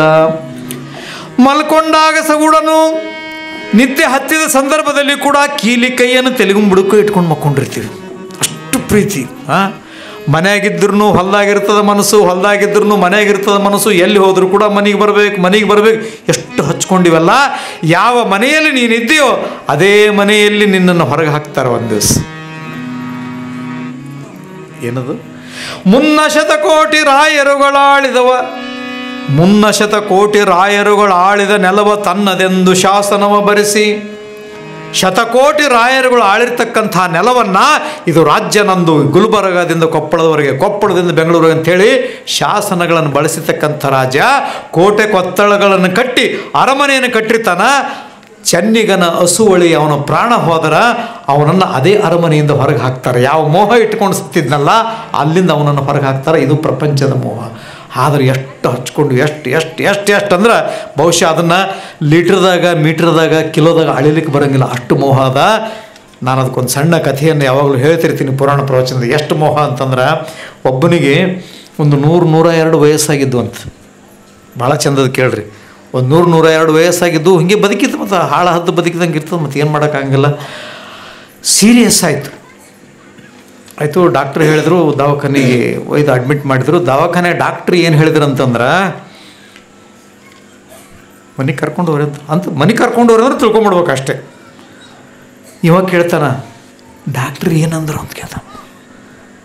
ಮನೆಗೆ ಕರ್ಕೊಂಡು ಹೋಗಂದ್ರೆ ಅಪ್ಪ ಎಲ್ಲಿ ಇದು ಹೊಡಿತಾನಂತ ಇವ ಏನಂತಾನ, ಇಲ್ಲಪ್ಪ ಮನೆಗೆ ಕರ್ಕೊಂಡು ಹೋಗಂದಾರ. ಹಿಂಗಂದ್ರೆ ಬೇಡ ದೊಡ್ಡ ದವಾಖಾನೆಗೆ ಕರ್ಕೊಂಡು ಹೋಗಂತವ ಅಂತ. ಅರ್ಥ ಏನಂದ್ರೆ ಇವನಿಗೆ ಬದುಕಬೇಕಂತ ಆಸೆ, ಅದು ಮೋಹ. ಆಯಿತು, ಸೀರಿಯಸ್ ಆಯಿತು. ಪೂರ ಮಾತೆಲ್ಲ ತೊದಲಿಕ್ಕೆ ಶುರು ಮಾಡಿದ್ವು. ಕಿವಿ ಒಂದು ನಮೂನೆ ಆಯಿತು, ಬಾಯಿ ತೊದಲಿಕ್ಕೆ ಶುರು ಆಯಿತು, ಮಾತುಗಳು ಬರಲಿಲ್ಲ. ಆ ಟೈಮ್ನೊಳಗೆ ದೊಡ್ಡ ಶ್ರೀಮಂತಿದ್ದ. ಈ ಎಲ್ಲಿಟ್ಟಿತ್ತು, ಏನು ಬ್ಯಾರಲ್ದಾಗೆ ಇಟ್ಟಿತ್ತು, ನೆಲದಾಗೋ ಇಟ್ಟಿತ್ತು, ತಿಪ್ಪಿಯಾಗಿ ಇಟ್ಟಿತ್ತು. ನನಗೂ ಹಿಂದಿನ ಕಾಲದಾಗ ಈಗ ನಂಗೆ ಬ್ಯಾಂಕ್ ಲಾಕರ್ಗಳು ಇರಲಿಲ್ಲ ಶೇಖರ. ಏನು ಮಾಡ್ತಿದ್ರು, ಇಲ್ಲ ತಿಪ್ಪ್ಯಾಗರ ಇಡ್ತಿದ್ರು, ಗಾಡಿಯಾಗ ಇಟ್ಟು ಗಾಡಿ ಕಟ್ಟಿ ಮಾಡೋರು. ಅದಕ್ಕೆ ಇವು ಮಕ್ಕಳು ಸಸ್ತೆ ಏನು ಚಿಂತಿದ್ರೆ ಅಪ್ಪನ ಜೀವ ಹೋಗ್ತದ, ಎಲ್ಲಿಟ್ಟು ಅಂತ ತಿಳ್ಕೊಬೇಕಂತ ಇವು. ಅದಕ್ಕಿದ್ರೆ ಮಾತು ಬಿದ್ದವು. ಓಸು ಮಂದಿ ಸೊಸೆ, 4 ಮಂದಿ ಮಕ್ಕಳು, 4 ಮಂದಿ ಸ್ವಸ್ಥರು ಸುತ್ತ ನಿಂತಿದ್ರು. ಎಲ್ಲರೂ ಎದಕ್ಕೆ ನಿಂತಾರಂದ್ರೆ ಜೀವ ಹೋಗೋದಕ್ಕಿಂತ ಮುಂಚೆ ಏನಾರ ಹೇಳ್ತಾನೇನು, ಬಂಗಾರ ಯಾರಿಗೆ ಕೊಡ್ತಾನ, ಬೆಳ್ಳಿ ಯಾರಿಗೆ ಕೊಡ್ತಾನ, ಪ್ಲಾಟ್ ಯಾರಿಗೆ ಕೊಡ್ತಾನ, ಮನಿ ಯಾರಿಗೆ ಕೊಡ್ತಾನ, ಆ ಮನಿ ಯಾರಿಗೆ ಕೊಡ್ತಾನ, ಈ ಹೊಲ ಯಾರಿಗೆ ಕೊಡ್ತಾನ ಅಂತ ಅವ್ರವ್ರ ಚಿಂತೆ ಅವರಿಗೆ. ಅಂಥ ಟೈಮ್ನೊಳಗೆ ಮಾತು ಬಿದ್ದಾವ, ಯಪ್ಪ ಹೇಳು, ಏನಾರ ಹೇಳು ಅಕ್ಕಿ ದೊಡ್ಡ ಸೊಸಿ ಕೇಳಿದ್ದು. ಇದಕ್ಕಿದ್ರೆ ಮಾತು ಬರೋಳು, ಹಾಂ ಹೇಳ್ತದಿಲ್ಲ, ಹಾಂ ಕಬ್ಬಣ ಪೇಟೆಗಾಗ ಅಂತಿದ್ರು.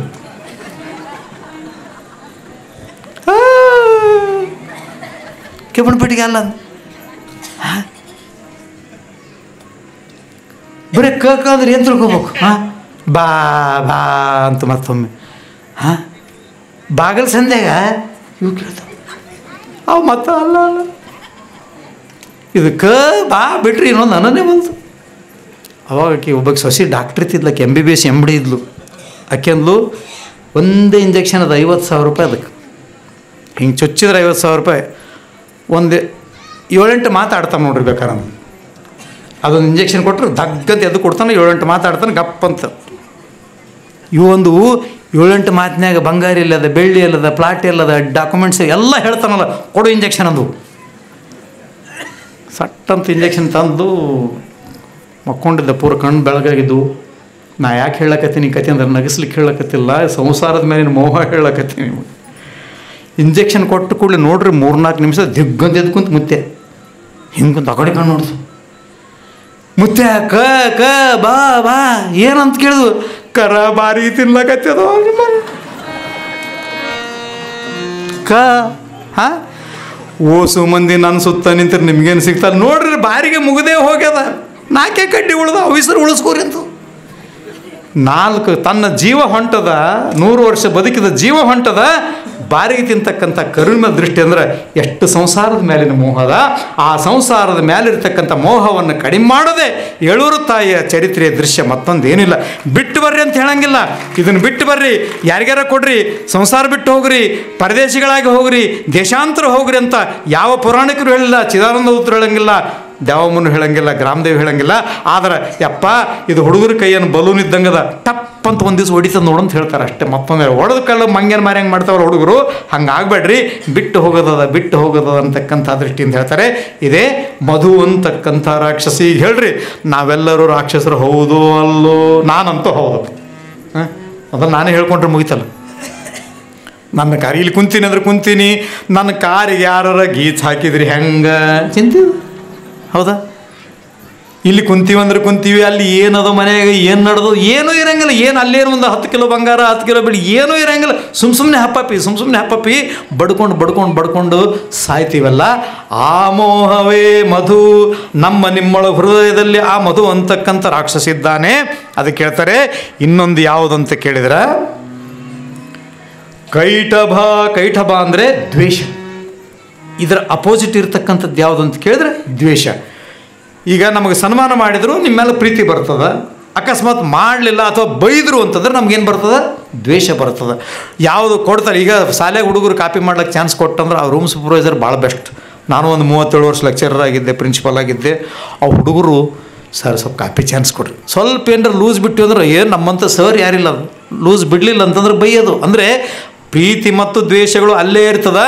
ಈ ದ್ವೇಷ ಅನ್ನೋದು ಹೆಂಗಂತ ಕೇಳಿದ್ರೆ ನಮ್ಮ ಹೃದಯದ ಒಳಗೆ ಹೆಡೆ ಮುಚ್ಚಿದ ಹಾವಿನಂತೆ ಇರ್ತದೆ. ಹಾವಂದ್ರೆ ಹುತ್ತದೊಳಗೆ ಇರ್ತವಂತ ತಿಳ್ಕೊಬೇಡ್ರಿ. ಹೃದಯದೊಳಗೆ ಹೆಡೆ ಮುಚ್ಚಿದ ಹಾವಿನಂತೆ, ಯಾರಿಗೆ ಕಚ್ಚಲಿ, ಯಾರಿಗೆ ಬಿಡಲಿ, ಏನು ಮಾಡಲಿ, ಏನು ತಿನ್ನಲಿ, ಯಾರ ಜೀವನ ಹಾಳು ಮಾಡಲಿ ಅಂತ ಸದಾವಕಾಲ ವೈರತ್ವವನ್ನು ಮಾಡ್ತೀವಲ್ಲ, ಅದೇ ದ್ವೇಷ ಅಂತಕ್ಕಂಥ ರಾಕ್ಷಸ. ಯಾರ ಮೇಲೂ ದ್ವೇಷ ಇಟ್ಕೋಬೇಡ್ರಿ, ಯಾರ ಮೇಲೂ ದ್ವೇಷ ಇಟ್ಕೋಬೇಡ್ರಿ ಜಗತ್ತಿನಲ್ಲಿ. ಅದನ್ನು ಹೇಳ್ತಾರೆ. ಈ ಪ್ರಕಾರವಾಗಿರ್ತಕ್ಕಂಥ ಮೋಹ ಮತ್ತು ಕೈಟವಂತಕ್ಕಂಥ ರಾಕ್ಷಸರ ಗುಣವನ್ನು ಈಗ ಹೇಳಿದ. ಅವ್ರು ಹೆಂಗೆ ಬಂದರು?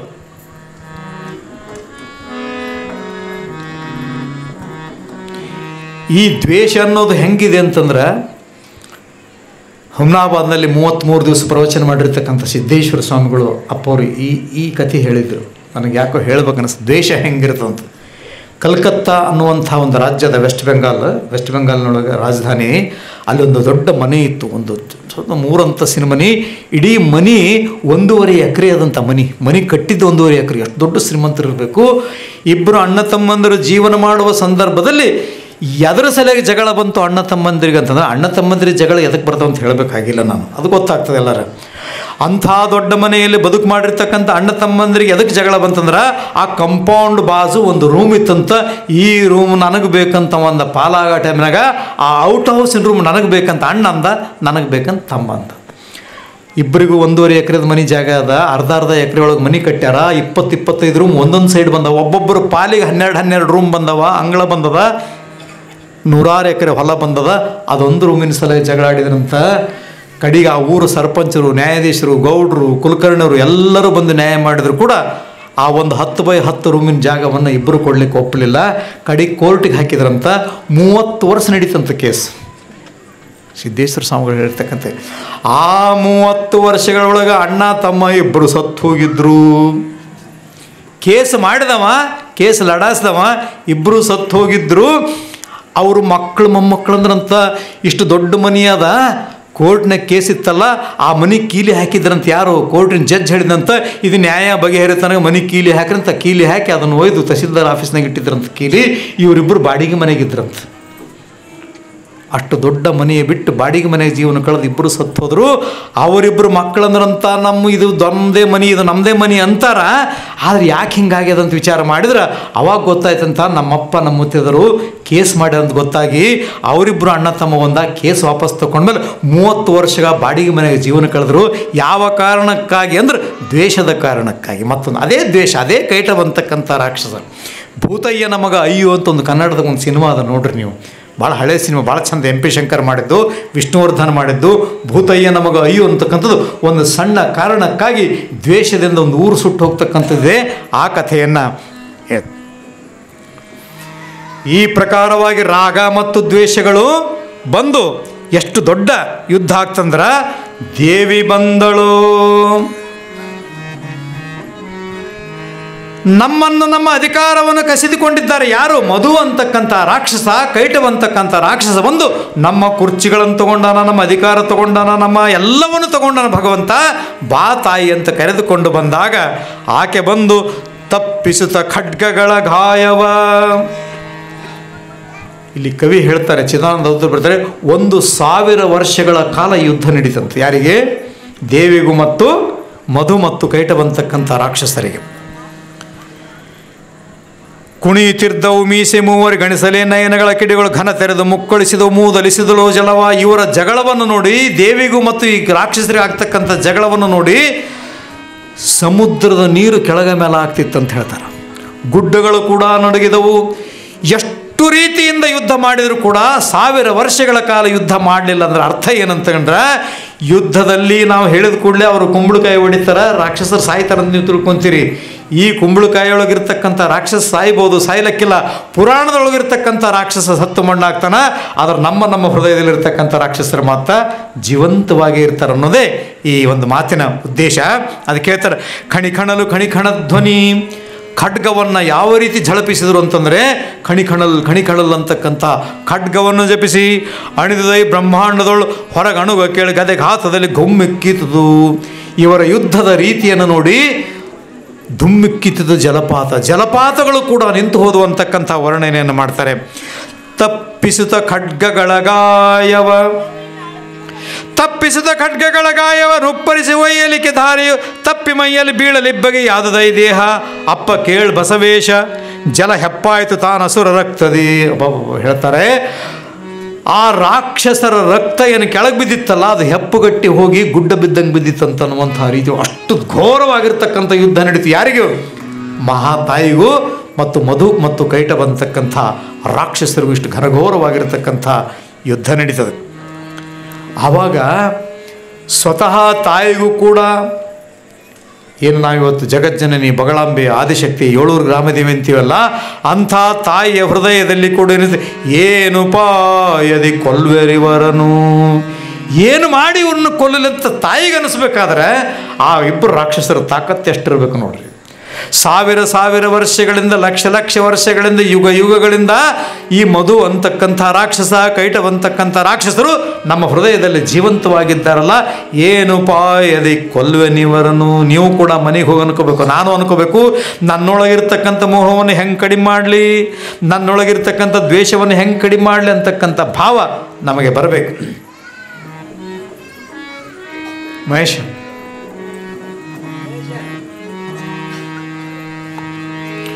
ಏನುಪಾಯದಿ ಕೊಲ್ವೆನಿವರನು, ಅದು ಕೊಡು.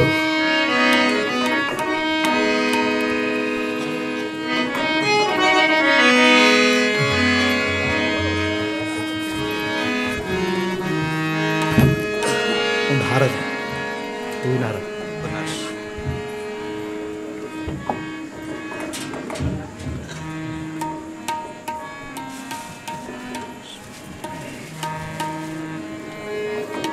ಏನುಪಾಯದಿ ಕೊಲ್ವೆನಿವರನು, ಏನು ಗತಿಯಂದೆನುತ ದೇವಿಯೂ. ಏನು ಉಪಾಯವನ್ನು ಮಾಡಿ ಬರಿ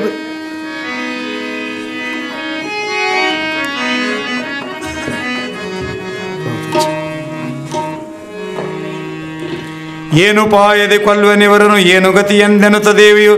ತಾನು ನುಡಿದಳು ನಗುತ್ತಲಾ ಮಧು ಕೈಟಬಾಧ್ಯರಿಗೆ. ಯಾವ ಉಪಾಯ ಮಾಡಿ, ಯಾವ ಐಡಿಯಾ ಮಾಡಿ, ಏನು ಉಪಾಯವನ್ನು ಮಾಡಿ ಇವರನ್ನು ಕೊಲ್ಲಬೇಕಂತ ದೇವಿಗೂ ಕೂಡ ಗೊತ್ತಾಗಲಿಲ್ಲ.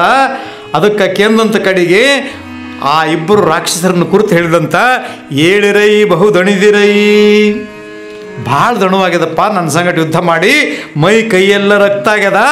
ನನ್ನ ಜೊತೆಗೆ ನೀವು ಯುದ್ಧ ಮಾಡಬೇಕಾದ್ರೆ ನೀವು ಬಹಳ ದೊಡ್ಡ ಶೂರಿದ್ದೀರಿ, ಶಬ್ಬಾಷ್ ಅಂದ್ವಂತ. ಯಾರಿಗೆ? ಆ ರಾಕ್ಷಸರಿಗೆ. ಏಳಿರೈ ಬಹುದಣಿದಿರೈ, ನೀವು ನಾನು ಮೆಚ್ಚಿದೆ ನಿಮ್ಮ ಶೌರ್ಯಕ್ಕೆ, ನಾನು ಮೆಚ್ಚಿದೆ ನಿಮ್ಮ ಶೌರ್ಯಕ್ಕೆ, ನಿಮ್ಮ ಶೂರತನ, ನಿಮ್ಮ ಜೂರತನ, ನಿಮ್ಮ ವೀರತನ, ನಿಮ್ಮ ಗಂಡುಗಲಿತನ ನಾನು ಒಪ್ಕೊಂಡಿನಪ್ಪ. ಶಬ್ಬಾಷ್ ಅಂದು ಏನು ಬೇಕಾಗಿಹುದು ಬೇಡಿರಿ ಈಯನೆಂದಳು.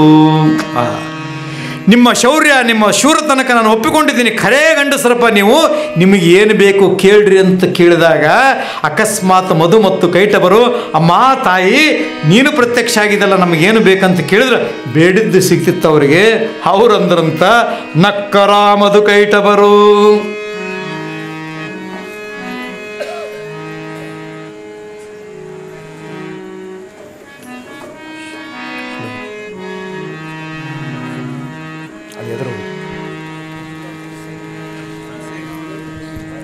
ಆ ಕುರ್ಚಿ ತೆಗಿ, ಆ ಕಾಯಿಗೆ ಎಲ್ಲ ತೆಗೆದ್ಬಿಡು, ಆ ಮೈಕ್ ತೆಗಿ, ವೈರ್ ತೆಗಿ, ಕುಂಬಳಕಾಯಲ್ಲ ಇರಲಿ, ಅದನ್ನು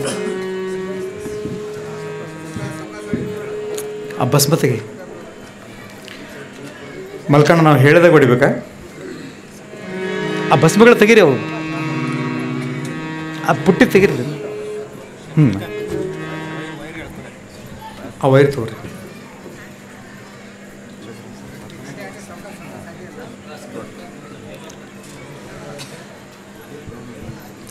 ಏನುಪಾಯದಿ ಕೊಲ್ವೆನಿವರೆನು, ಯಾವ ಉಪಾಯದಿಂದ ಇವಳನ್ನು ಸಂಹಾರ ಮಾಡಲಿ ಅಂತ ತಾಯಿ ಕೂಡ ಅಸಹಾಯಕಳಾಗಿ ಏನು ಗತಿ ಎಂದೆನುತ ದೇವಿಯು ತಾನು ನುಡಿದಳು ನಗುತ್ತಲಾ ಮಧು ಕೈಟಬಾಧ್ಯರಿಗೆ. ನಗುತ್ತಾ ಹೇಳಿದಂಥ ಆ ತಾಯಿ, ಏಳಿರೈ ಬಹುದಣಿದಿರೈ, ಭಾಳ ದಣ್ಕೊಂಡಿರಪ್ಪ ನೀವು. ನಾನು ಮೆಚ್ಚಿದೆ ನಿಮ್ಮ ಶೌರ್ಯಕ್ಕೆ, ನಾನು ಮೆಚ್ಚಿದೆ ನಿಮ್ಮ ಶೌರ್ಯಕ್ಕೆ, ನಾನು ಮೆಚ್ಚಿದೆ ನಿಮ್ಮ ಶೌರ್ಯಕ್ಕೆ. ಏನು ಬೇಕಾಗಿಹುದು ಕೇಳಿರಿ ಈವೆನರವೆಂದಳ ದೇವಿ. ಏನು ಬೇಕಾದ್ದು ಕೇಳ್ರಿ, ನಿಮ್ಗೆ ವರವನ್ನು ಕೊಡ್ತೀನಂತ ಆ ತಾಯಿ ಪ್ರತ್ಯಕ್ಷ ಆಗಿ ಕೇಳುವಾಗ ಅವಾಗ ಅಂದ್ರಂಥವರು ನಕ್ಕರ ಮಧುಕೈಟವರು. ಓಹೋ, ಎಲ್ಲೋ ಹೆಣ್ಣು ಮಗಳೇ, ಯಕ್ಕಶ್ಚಿತ ಹೆಣ್ಣು ಮಗಳು ನೀನು. ಆ ತಾಯಿಗಂತಾರ ಯಕ್ಕಶ್ಚಿತವಾಗಿರ್ತಕ್ಕಂಥ ಒಬ್ಬ ಹೆಣ್ಣು ಮಗಳು. ನಮಗೆ ಏನು ಬೇಕು ಕೇಳು ಅಂತ ಕೇಳ್ತೀನಿ ನೀನು. ನಾವು ಕೇಳಬೇಕು, ನೀ ಕೊಡ್ತಿ. ಛೇ ಛೇ ಛೇ ಛೇ, ನಮ್ಮ ಶಕ್ತಿಯ ಕಡೆ ನಿನ್ನ ಶಕ್ತಿಯ ಕಡೆ. ನಕ್ಕರ ಮಧು ಕೈಟವರು ಎಲ್ಲೋ ಕಕ್ಕ ಸದನ ವೀರ್ವರೆಮ್ಮಯ. ನಾವಿಬ್ಬರು ಅಣ್ಣ ತಮ್ಮ ಕೂಡಿದ್ರೆ ಜಗತ್ತನ್ನು ಸಂಹಾರ ಮಾಡುತ್ತೀವಿ. ನಮ್ಮಿಂದಲೇ ಜಗತ್ತು ನಡೆದದ, ನಮ್ಮನ್ನು ಬಿಟ್ಟರೆ ಜಗತ್ತು ನಡೆಯಂಗಿಲ್ಲ. ಯಾಕಂದ್ರೆ ಮಧು ಮತ್ತು ಕೈಟವಿಲ್ಲದೆ ಜಗತ್ತಿಲ್ಲ, ಮೋಹವೇಶ ಇಲ್ಲದೆ ಜಗತ್ತಿಲ್ಲ. ನಕ್ಕರ ಮಧು ಕೈಟವರು ಎಲೋ ಕಕ್ಕಸದನ ವೀರ್ವರೆಮ್ಮಯ ಧಕ್ಕಡಿಯ ನೀನಾತೆ ನಿನಗಾವು ಮೆಚ್ಚಿದೆವು, ನೀನೇ ಏನು ಬೇಕು ಕೇಳು ಕೊಡ್ತೀವಿ ಅಂದ್ರಂತಕಿ. ಯಾರು? ರಾಕ್ಷಸರು. ನೀನು ನಮಗೆ ಕೊಡ್ತೀಯಲ್ಲ, ನಾವು ನಿನಗೆ ಕೊಡ್ತೀವಿ. ಯಾಕಂದ್ರೆ ಒಬ್ಬ ಹೆಣ್ಣು ಮಗಳಾಗಿ ನಮ್ಮ ಜೊತೆಗೆ ಇಷ್ಟು ಯುದ್ಧ ಮಾಡಿದಲ್ಲ, ಇಷ್ಟು 1000 ವರ್ಷಗಳ ಕಾಲ ಯುದ್ಧ ಮಾಡಿದಲ್ಲ, ನಿನ್ನ ಹೆಣ್ಣು ಮಗಳಾಗಿ ನಿನ್ನ ಬಲಕ್ಕೆ, ನಿನ್ನ ಶೌರ್ಯಕ್ಕೆ, ನಿನ್ನ ತೇಜಸ್ಸಿಗೆ, ನಿನ್ನ ಸೌಂದರ್ಯಕ್ಕೆ ಮೆಚ್ಚಿವಿ. ಏನು ಕೇಳ್ತೀವಿ ಕೇಳು ಕೊಡ್ತೀವಿ ಅಂತ ದೇವಿಗೆ ಅನ್ಬೇಕಾದ್ರೆ ಶಬ್ಬಾಷ್, ನಾವು ಅವರ ಶೌರ್ಯವನ್ನು ಒಂದು ಸಲ ಮೆಚ್ಕೋಬೇಕು.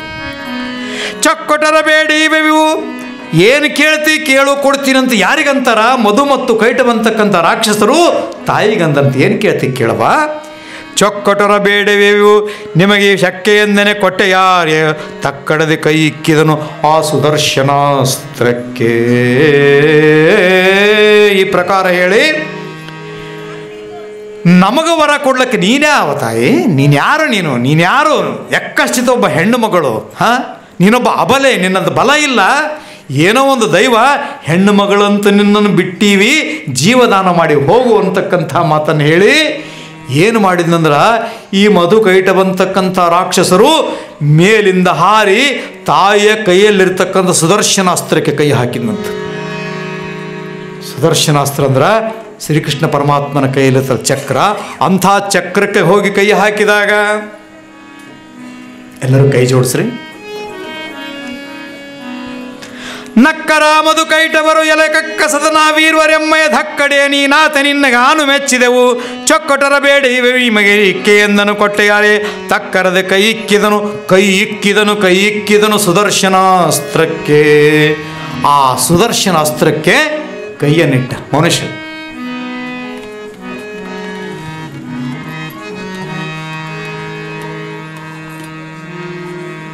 ಆ ಸುದರ್ಶನಾಸ್ತ್ರಕ್ಕೆ ನೀನು ಏನು ಕೇಳ್ತಿ ಕೇಳು, 1 ನಿಮಿಷದಲ್ಲಿ ಕೊಡ್ತೀವಿ ನಿನಗಂತ ದೇವಿಗೆ ಈ ಮಾತನ್ನು ಹೇಳಿದಾಗ, ಯಾವಾಗ ರಾಕ್ಷಸರು ಮೇಲೆ ಹೋಗಿ ಆ ಸಿಂಹದ ಮೇಲೇರಿ ಆ ಕೈಯಿಂದ ಸುದರ್ಶನಾಸ್ತ್ರಕ್ಕೆ ಕೈ ಇಡನಲ್ಲ, ಆ ಸಂದರ್ಭದಲ್ಲಿ ದೇವಿಗೆ ಮೈ ಉಕ್ಕಿ ಬಂತು.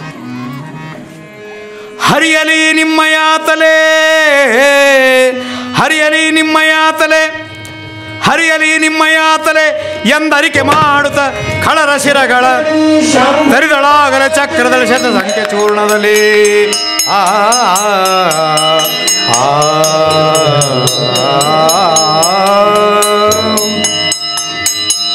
ತರಿದಳಾಗಲ ಚಕ್ರದಲ್ಲಿ ಶತ ಸಂಖ್ಯೆ ಚೂರ್ಣಾಗೆ ಹರಣ ಬಳಿದ ಖಳದ ಕಾಣುತ್ತ, ಹರಣ ಬಳಿದ ಖಳರ ಕಾಣುತ್ತ ಹರಿಯ ಸ್ತುತಿ ಮಾಡಿದನು ಕಮಲದ ಪರಮಶಾಂಬರವಿ ತ್ರಾಹಿ ತ್ರಾಹಿ ಎಂದುದ ಮರಗಣ.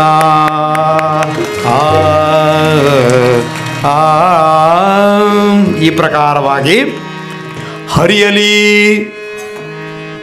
ನಿಮ್ಮ ತಲೆ, ನಿಮ್ಮ ಶಿರಗಳು ಹರಿದು ಹೋಗಲಿ ಅಂತ ತಿಳ್ಕೊಂಡು ವಿಚಾರ ಮಾಡಿ, ಹರಿಯಲಿ ನಿಮ್ಮಯ ತಲೆಯು ಎಂದರಿಕೆ ಮಾಡುತ್ತ ಖಳರ ಶಿರಗಳ, ಈ ಪ್ರಕಾರ ರಾಕ್ಷಸರ ಶಿರಗಳನ್ನು ತರಿದಳಾಗಲೇ ಚಕ್ರದಲ್ಲಿ ಶತಸಂಖ್ಯೆ ಚೂರ್ಣಾಗೆ. ಈ ಕುಂಬಳಕಾಯಿ ಬರೀ 2 ಹೋಳಾಗ್ಯದಲ್ಲ, ಅದು 100 ಹೋಳಾಗಿತ್ತಂತ ಅವರ ತಲೆಗಳು. 100 ಹೋಳಾಗೆ ಹರಣವಳಿದ ಖಳರ ಕಾಣುತ್ತ ಹರಿಯ ಸ್ತುತಿ ಮಾಡಿದರು. ಯಾವಾಗ ರಾಕ್ಷಸರು ಕಾಟ ಕೊಡ್ತಿದ್ರಲ್ಲ, ಅವರ ತಲೆ ಹರಿದದ್ದು ನೋಡಿ ಎಲ್ಲ ದೇವಾನುದೇವತೆಗಳು ಶಾಂಭವಿ ಮಾತಾ ಕಿ, ಗ್ರಾಮದೇವಿ ಮಾತಾ ಕಿ, ಏಳೂರು ಮಾತಾ ಕಿ, ಪರಮಶಾಂಭವಿ ತ್ರಾಹಿ ತ್ರಾಹಿ ಎಂದುದ ಮರಗಣ.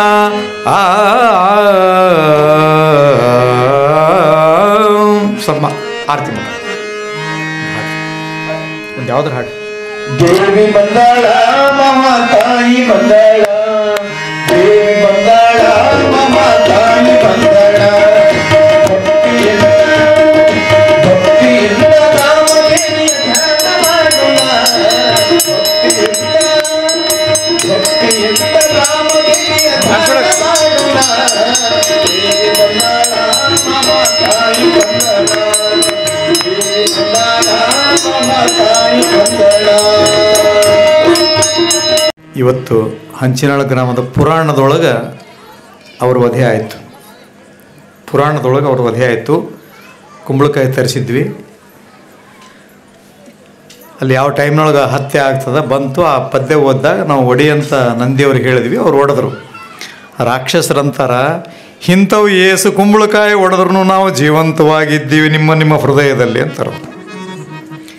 ಎಷ್ಟರ ಕಾಯಿ ಹೊಡ್ರಿ, ಎಷ್ಟರ ಕುಂಬಳಕಾಯಿ ಹೊಡ್ರಿ, ಇಟ್ಟು ಕುಂಬಳಕಾಯಿ ಬಿಟ್ಟು ಇಂಥ ಕುಂಬಳಕಾಯಿ ಹೊಡೆದ್ರು ಕೂಡ ನಿಮ್ಮ ಹೃದಯದಲ್ಲಿರ್ತಕ್ಕಂಥ ಸಂಸಾರದ ಮೇಲಿನ ಮೋಹ ಅದಲ್ಲ, ಆ ರಾಕ್ಷಸರು ಮಾತ್ರ ಜೀವಂತವಾಗಿರ್ತಾರೆ. ಅದು ಕಡಿಮೆ ಆಗಬೇಕಂದ್ರೆ ಒಂದಿಷ್ಟು ಸಂಸಾರದ ಮೇಲಿನ ಪ್ರೀತಿಯನ್ನು ತೆಗೆದು ಭಗವಂತನ ಮೇಲೆ ಇಟ್ಟರೆ ಅವತ್ತು ಇಂತಹ ಪುರಾಣವನ್ನು ಹಚ್ಚಿರ್ತಕ್ಕಂಥ ಸಾರ್ಥಕ.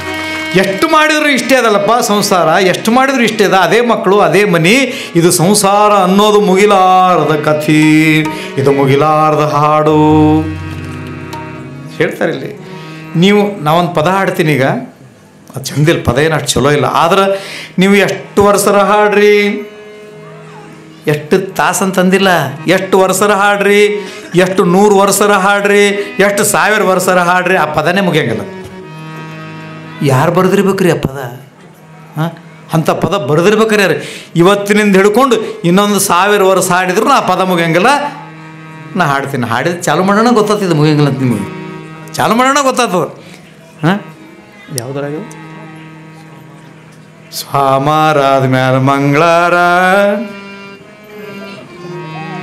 ಭಾಳ ಬುದ್ಧಿವಂತಿದ್ದೀನಿ.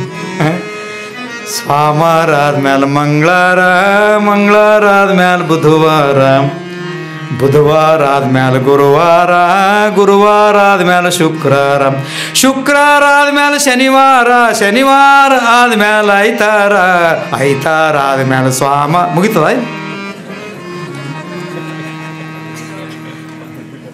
ಸೋಮವಾರ ಮಂಗಳವಾರ, ಬುಧವಾರ, ಗುರುವಾರ, ಶುಕ್ರವಾರ, ಶನಿವಾರ, ಮತ್ತೆ ಐತಾರೆ, ಮತ್ತೆ ಸೋಮವಾರ, ಮಂಗಳವಾರ. ಇದು ಮುಗಿಲಾರ್ದ ಹಾಡದ. ನಿಮ್ಮ ಸಂಸಾರ ಕೂಡ ಮುಗಿಲಾರ್ದ ಹಾಡದ. ಇದನ್ನು ಮುಗಿಲಾರ್ದ ಹಾಡದ, ಅದನ್ನು ನಾವು ಮುಗಿಸ್ಬೇಕಷ್ಟೇ. ಅದು ಮುಗಿಸಿದ್ರೆ ಮುಗಿಲಕ್ಕೆ ಬರ್ತದೆ ಹೊರತಾಗಿ ನೀವು ಒಲೆ ಆರಿಸ್ಲಕ್ಕ, ಯಾವುದೋ ಒಬ್ಬ ಹೆಣ್ಮಗಳು ಒಲೆ ಆರಿಸ್ಲಕ್ಕೆ ಪೆಟ್ರೋಲ್ ತೊಗೊಂಡು ಕುಂತಿದ್ಲಂತ. ಅದು ದಗ ದಗ ದಗ ತೊಗರಿ ಕಟ್ಟಿಗೆ ಹೆಚ್ಚಿದ್ಲು, ತೊಗರಿ ರ್ಯಾಶ್ ಆಗಿದ್ಲು, ದಗ ದಗ. ಅದು ಚಲೋತ್ನಾಗ ಒಂದು 20-30 ಲೀಟ್ರದ್ದು ಒಂದು ಬಕೆಟ್ ಇಟ್ಕೊಂಡು ಕುಂತಿದ್ಲು, ಒಂದು ಇಟ್ಟು ಸಣ್ಣದೊಂದು ತೆಂಬಿ ಇಟ್ಕೊಂಡು ಹಿಂಗೆ ಅದು ನೋಡಿ ಬಗ್ಗಂದು ಅಂತಿದ್ಲಂತ. ಅದಕ್ಕೆ ಪೆಟ್ರೋಲ್ ಹಾಕಿದ್ರೆ ಒಲೆ ಆರ್ತದ. ನೀವು ಏನು ಮಾಡ್ಲಕತ್ತೀವಿ ಅಂದ್ರೆ ಈ ಸಂಸಾರ ಅಂತಕ್ಕಂಥ ಒಲೆಯೊಳಗೆ ಪೆಟ್ರೋಲ್ ಹಾಕ್ಲಕತ್ತೀವಿ. ಟಿ ವಿ ಬೇಕಾದ ತಗೋ, ಮೊಬೈಲ್ ಬೇಕಾದ ತಗೋ, ಹೆಂಡತಿ ಬೇಕಾದ ಮಾಡ್ಕೊ, ಮಕ್ಕಳು ಬೇಕಾದ ತಗೋ, ಅದು ಬೇಡಿದ್ದೆಲ್ಲ ಕೊಡಿಸ್ಕೊಂತ ನಾವು ಪೆಟ್ರೋಲ್ ಹಾಕೊಂತ ಹೊಂಟಿ ಹೊರತಾಗಿ ನೀರು ಹಾಕಿದ್ರೆ ಆರ್ತದಪ್ಪ. ಅದು ನೀರು ಹಾಕತ್ತಾನ ಆರಂಗಿಲ್ಲ. ಅದಕ್ಕೆ ಬೇಕೆಂಬುದೇ ಭವ, ಸಾಕೆಂಬುದೇ ಶಿವ. ನೀವು ಬೇಕಂದಾಗೆಲ್ಲ ಸಂಸಾರ ಸಂಗಟ್ಟಿರ್ತದ, ಸಾಕಂದಾಗೆಲ್ಲ ಸಂಸಾರ ಪರಮಾತ್ಮನ ಕಡೆ ಹೋಗ್ತದೆ. ಹಂಗಂಥೇಳಿ ಹೊಲ ಮನಿ ಇನ್ನೊಬ್ಬರ ಹೆಸರಿಗೆ ಹಚ್ಚಿ ಮನಿ ಮಠ ಬಿಟ್ಟು ಎಲ್ಲರೂ ಹೋಗುವಂಥ ಯಾವ ಶರಣರು ಸಂತರು ಯಾರೂ ಕೂಡ ಹೇಳಿಲ್ಲ. ಅದರ ಮ್ಯಾಲಿನ ಮೋಹವನ್ನು ಕಡಿಮೆ ಮಾಡು ಅನ್ನೋದು ಮಾತ್ರ ಅಲ್ಲಿ ಹೇಳಲಿಕ್ಕೆ ಸಾಧ್ಯ ಆಗ್ತದೆ. ಆ ಪ್ರಕಾರವಾಗಿ ದೇವಿ ಇಂಥ ಸಂಹಾರವನ್ನು ಮಾಡಿದ ಸಲುವಾಗಿ ಇದು ಮುಗಿಲಾರದ್ದು ಪದ ಆಯಿತು. ಇನ್ನು ಮುಗಿಲಾರ್ದೊಂದು ಕತೆ ಒಂದು ಹೇಳ್ತೀನಿ ಕೇಳ್ರಿ, ಒಟ್ಟ ಮುಗಿಯಂಗಿಲ್ಲ. ಅದು ಇಬ್ಬರು ಗಂಡ ಹೆಂಡತಿ ಇದ್ದರು, ಭಾಳ ಪ್ರೀತಿಲಿಂದಿದ್ದರು. ಸ್ವಲ್ಪ ದಿವಸ ಆದಮೇಲೆ ಅವ್ರಿಗೊಂದು ಮಗು ಆಯಿತು. ಆ ಕೂಸಿಗೆ ತೊಟ್ಲ ಹಾಕಿದರು, ಕೂಸಿಗೆ ಮುಂಜಿ ಮಾಡಿದರು, ಅಯ್ಯಾಚಾರ ಮಾಡಿದರು, ಅದು ದೊಡ್ಡದಾಯಿತು. ಅದಕ್ಕೆ ಲಗ್ನ ಮಾಡಿದರು, ಅದಕ್ಕೊಂದು ಮಗು ಆಯಿತು, ಅದಕ್ಕೆ ಲಗ್ನ ಮಾಡಿದರು, ಅದಕ್ಕೊಂದು. ಇದು ಮುಗಿತದ? ಈ ಕಥೆನೂ ಮುಗಿಯಂಗಿಲ್ಲ, ಆ ಹಾಡು ಮುಗಿಯಂಗಿಲ್ಲ. ಅದಕ್ಕೋಸ್ಕರ ಇಂಥ ಪುರಾಣ ಪುಣ್ಯ ಕಥೆಗಳನ್ನು ಕೇಳಿ ನಾವು ಒಂದು ಸ್ವಲ್ಪ ಒಳಗಿರುವಂಥ ಮಧುವನ್ನು, ಒಳಗಿರುವಂಥ ಕೈಟವನ್ನು ಸ್ವಲ್ಪ ಸರಿಸಿಟ್ಟು ಕಡೀ ಪಕ್ಷ ದೇವ್ರ ಮನೆಗೆ ನಿಂತಾಗರ, ಕಡೀ ಪಕ್ಷ ದೇವ್ರ ಮುಂದೆ ನಿಂತಾಗರ, ಕಡೀ ಪಕ್ಷ ಏಳೂರು ತಾಯಮ್ಮನ ಮುಂದೆ ನಿಂತಾಗರ ನಮ್ಮ ಸಂಸಾರವನ್ನು ಮರಿತಕ್ಕಂಥ ಪ್ರಯತ್ನವನ್ನು ಮಾಡಿದರೆ ಅದು ಸಾರ್ಥಕ ಆಗ್ತಕ್ಕಂಥ ಮಾತನ್ನು ಯಾವಾಗ ತಾಯಿ ಈ ಪ್ರಕಾರವಾಗಿ ಹಾರೈಸಿದ್ಲಲ್ಲ, ಆಕೆಗೊಂದು ಧನ್ಯವಾದ ಹೇಳ್ತಾರೆ ತಾಯಿಗೆ. ಅಮ್ಮ, ಬ್ಯಾಂಕಿನೊಳಗೆ ಯಾರಾದರೂ ಒಬ್ಬ ಪೆನ್ ಕೊಟ್ರ, ಬಸ್ ಸ್ಟ್ಯಾಂಡ್ನೊಳಗೆ ಬಸ್ಸಿನೊಳಗೆ ಒಬ್ಬ ಸೀಟ್ ಕೊಟ್ರೆ ಅವ್ನು ಏನಂತ ಇಳೆ ಮುಂದೆ ಭಾಳ ಉಪಕಾರ ಆಯ್ತದೆ. ಒಂದು ಸೀಟ್ ಕೊಟ್ಟವನಿಗೆ ಉಪಕಾರ ಆಯ್ತು ಅಂತೀವಿ, ಒಂದು ಪೆನ್ ಕೊಟ್ಟವನಿಗೆ ಉಪಕಾರ ಆಯ್ತು ಅಂತೀವಿ. ನಮಗೆ ಬಂದಿರತಕ್ಕಂಥ ಕಷ್ಟವನ್ನು ದೂರ ಮಾಡಿ ರಾಕ್ಷಸರನ್ನು ಸಂಹಾರ ಮಾಡಿದ ತಾಯಿ ನಿನಗೆ ಧನ್ಯವಾದ ಅಂತ ಹೇಳ್ತಾ, ತ್ರಾಹಿ ತ್ರಾಹಿ ಸರ್ವೇಶ್ವರಿ, ತ್ರಾಹಿ ಸರ್ವಶರಾಣಿಯೇ, ತ್ರಾಹಿ ಸರ್ವ ಆತ್ಮೆ ಸರ್ವಭೂತ ದಮನಾಯೇ, ತ್ರಾಹಿ ಆನಂದಾಯೇ, ತ್ರಾಹಿ ನಿರ್ಗುಣ ನಿರ್ವಿಕಾರೆ, ತ್ರಾಹಿ ಜ್ವಾಲಾಮಲಿನೇ ತಾಯಂದ ಕಮಲ ಭವಾಂ. ತಪ್ತ ಕಾಂಚನ ಭೂಷಣೆ ಮಹ ತಪ್ತ ಕಾಂಚನ ವರ್ಣೆ ಕೇವಲ ತಪ್ತ ಚೌದ ತಪ್ತ ಖಡ್ಗೆ ತಪ್ತ ಜಾಮನೆ ತಪ್ತ ಚಾರಣೆ ತಪ್ತ ಭೀಷಣೆ ತಪ್ತ ನಯನೆ ತಪ್ಪದಂಷ್ಟೇ ತಪ್ತ ಅಂಬರೆ ತ್ರಾಹಿ ತ್ರಾಹಿ ಎಂದುದು ಕಮಲ ಭವ. ಈ ಪ್ರಕಾರವಾಗಿ ತಾಯಿಯನ್ನು ನಾನಾ ಹೆಸರುಗಳಿಂದ ಪಾದ ಪೂಜೆಯನ್ನು ಮಾಡಿ ಕಮಲದ ಹೂಗಳನ್ನು ತಾಯಿಯ ಪಾದಕ್ಕೆ ಅರ್ಪಣೆ ಮಾಡಿದ್ರಂತ. ಆದರೆ ಆ ತಾಯಿಯ ರೂಪ ಸಂಪೂರ್ಣವಾಗಿ ಹತ್ಯೆ ಮಾಡಿದ್ರಿಂದ ಆಕೆಯ ಮುಖಮೈ ಎಲ್ಲ ಸಂಪೂರ್ಣವಾಗಿ ಏನಾಗಿತ್ತು ಅಂದ್ರೆ ರಕ್ತಮಯವಾಗಿತ್ತು. ರಕ್ತಮಯವಾಗಿರ್ತಕ್ಕಂಥ ಆ ರೂಪಕ್ಕೆ ಅವರೆಲ್ಲರೂ ಕೂಡಿಕೊಂಡು ಗಂಗಾಭಿಷೇಕವನ್ನು ಮಾಡಿ ತಾಯಿಗೆ ಸ್ವಚ್ಛತೆಯನ್ನು ಮಾಡಿ, ಅಮ್ಮ ನಿನ್ನ ಈ ರೂಪವನ್ನು ನೋಡಲಿಕ್ಕೆ ಆಗೋದಿಲ್ಲ ತಾಯಿ, ಈ ದೇವಿ ಶಾಂತಾಳ ಅಂತ ತಿಳ್ಕೊಂಡು ಆಕೆ ನಾವು ನೋಡ್ತೀವಿ, ನಿಂದ್ರಿಸ್ತೀವಿ, ದಿಟ್ಟಿಸಿ ನೋಡ್ತೀವಿ. ಅಕಸ್ಮಾತ್ ಇದೇ ರೂಪ ರೌದ್ರಾಕಾರವಾಗಿತ್ತು ಅಂತಂದರೆ ನಮಗೆ ಆಕಿನ ಹತ್ರ ಒಂದು ಸೆಕೆಂಡ್ ಕೂಡ ನಿಂದಿರ್ಲಿಕ್ಕೆ ಆಗಂಗಿಲ್ಲ, ಕಣ್ಣು ತೆರೆದು ನೋಡಲಿಕ್ಕೆ ಆಗಂಗಿಲ್ಲ. ಈ ಹೋಳಿ ಹುಣ್ಣಿ ಬರ್ತಾ ನೋಡ್ರಿ, ನಾಳೆ ಊರಾಗ ಮನೆಗೆ ಬಂದಾಗ ಹೆಂಗೆ ಕಾಣ್ತೀವಿ ನಾವು? ಹಾಂ, ಅಕರಾಳು ವಿಕರಾಳ ಕಾಣ್ತೀವಲ್ಲ. ಆ ತಾಯಿ, ಅಮ್ಮ ತಾಯಿ ರಕ್ತಮಯವಾಗಿರ್ತಕ್ಕಂಥ ನಿನ್ನ ರೂಪ, ಎಲ್ಲಿ ಬೇಕಲ್ಲಿ ಎಲುಬು, ಎಲ್ಲಿ ಬೇಕಲ್ಲಿ ರಕ್ತ, ಎಲ್ಲಿ ಬೇಕಲ್ಲಿ ಮಾಂಸ, ಎಲ್ಲಿ ಬೇಕಲ್ಲಿ ಮಜ್ಜೆ, ನಿನ್ನ ನೋಡ್ಲಿಕ್ಕಾಗಲ್ಲ ತಾಯಿ, ಶಾಂತವಾಗು ಅಂತ ಹೇಳಿದಾಗ ಆ ತಾಯಿ ಪಾರ್ವತಿಯ ರೂಪವನ್ನು ಧರಿಸಿದಳು. ಈ ಪ್ರಕಾರ ಹೇಳಿ ಅವರಿಗೆ ಮತ್ತೆ ನೀವು ಹೋಗಿರಪ್ಪ, ನಿಮಗೆ ಕಷ್ಟ ಬಂದಿತ್ತು, ಅವರು ಬಂದು ನಿಮ್ಮ ಅಧಿಕಾರ ಕಸ್ಕೊಂಡಿದ್ರು, ಮಧುಕೈಟಭರು ಬಂದು ನಿಮ್ಮ ಜೀವನವನ್ನು ಹಾಳು ಮಾಡಿದ್ರು, ನಾನು ಬಂದು ರಕ್ಷಣೆ ಮಾಡಿನ ಅಂಥೇಳಿ ಮತ್ತೆ ಅವರವರ ಅಧಿಕಾರವನ್ನು ಕೊಟ್ಟು ಕಳಿಸಿದಂತಕ್ಕಂಥ ಮಾತನ್ನು ಹೇಳ್ತೀವಿ. ಒಂದು ಕಾಯಿ ಹೊಡ್ರಿ. ಕಷ್ಟದ ಕೆಲಸ ಆದರೂ ಕೂಡ ಆನೆಯನ್ನ ಕನ್ನಡಿಯಲ್ಲಿ ತೋರಿಸಿದಂಗ ಆನೆ ಎಷ್ಟೇ ದೊಡ್ಡದ್ರು ಕನ್ನಡ ಕಾಣಿಸ್ತದಲ್ಲ, ಆ ಪ್ರಕಾರ ಆ ತಾಯಿಯ ಚರಿತ್ರೆ 11 ದಿವಸ, ಈಗಾಗಲೇ 4 ದಿವಸ ಮುಗಿದೀನಿ, 7 ದಿವಸ ಉಳಿತದ. 7 ದಿವಸ ರಾಕ್ಷಸ ಸಂಹಾರ ಆಗಬೇಕು, ಸಾಧ್ಯವಾದಷ್ಟು ಪ್ರಯತ್ನ ಮಾಡಿ ಹೇಳ್ತೀವಿ. ನಾಳೆ ಈ ದಿವಸ ಒಬ್ಬ ರಾಕ್ಷಸ ಬರ್ತಾನೆ, ಮಹಿಷಾಸುರ. ಅದ್ಭುತವಾಗಿರ್ತಕ್ಕಂಥ ಮನುಷ್ಯ. ಈಗೇನು ಮೈಸೂರು ಚಾಮುಂಡೇಶ್ವರಿ ನೋಡ್ಲಿಕ್ಕೆ ಹೋಗ್ತಿರಲ್ಲ, ಅವಕ್ಕಿಂತ ಮೊದಲ ಚಾಮುಂಡೇಶ್ವರಿ ದರ್ಶನಕ್ಕಿಂತ ಮೊದಲ ಮಹಿಷಾಸುರನ ದರ್ಶನ ಆಗ್ತದೆ ನಮಗೆ. ಮಹಿಷಾಸುರ, ಮಹಿಷ ಅಂತಕ್ಕಂಥ ರಾಕ್ಷಸರನ್ನ ಕೊಂದಿರ್ತಕ್ಕಂಥ ತಾಯಿ. ಅಂತಹ ಮಹಿಷಾಸುರ ಹೆಂಗೆ ಹುಟ್ಟಿದ, ಅವ ನಿಮ್ಮಂಗ ತಾಯಿ ತಂದೆಯಿಂದ ಹುಟ್ಟಿರ್ತಕ್ಕಂಥ ಮಗನಾದರೂ ಕೂಡ ಅವನ ಹುಟ್ಟು ಬಹಳ ವಿಚಿತ್ರವಾಗಿರ್ತಕ್ಕಂಥದ್ದು. ಆ ಕಥೆಯನ್ನು ನಾಳೆ ದಿವಸ ಹೇಳೋಣ. ತಾವೆಲ್ಲರೂ ಇನ್ನೂ ಹೆಚ್ಚಿನ ಸಂಖ್ಯೆ, ನಾಳೆ ಒಂದೇ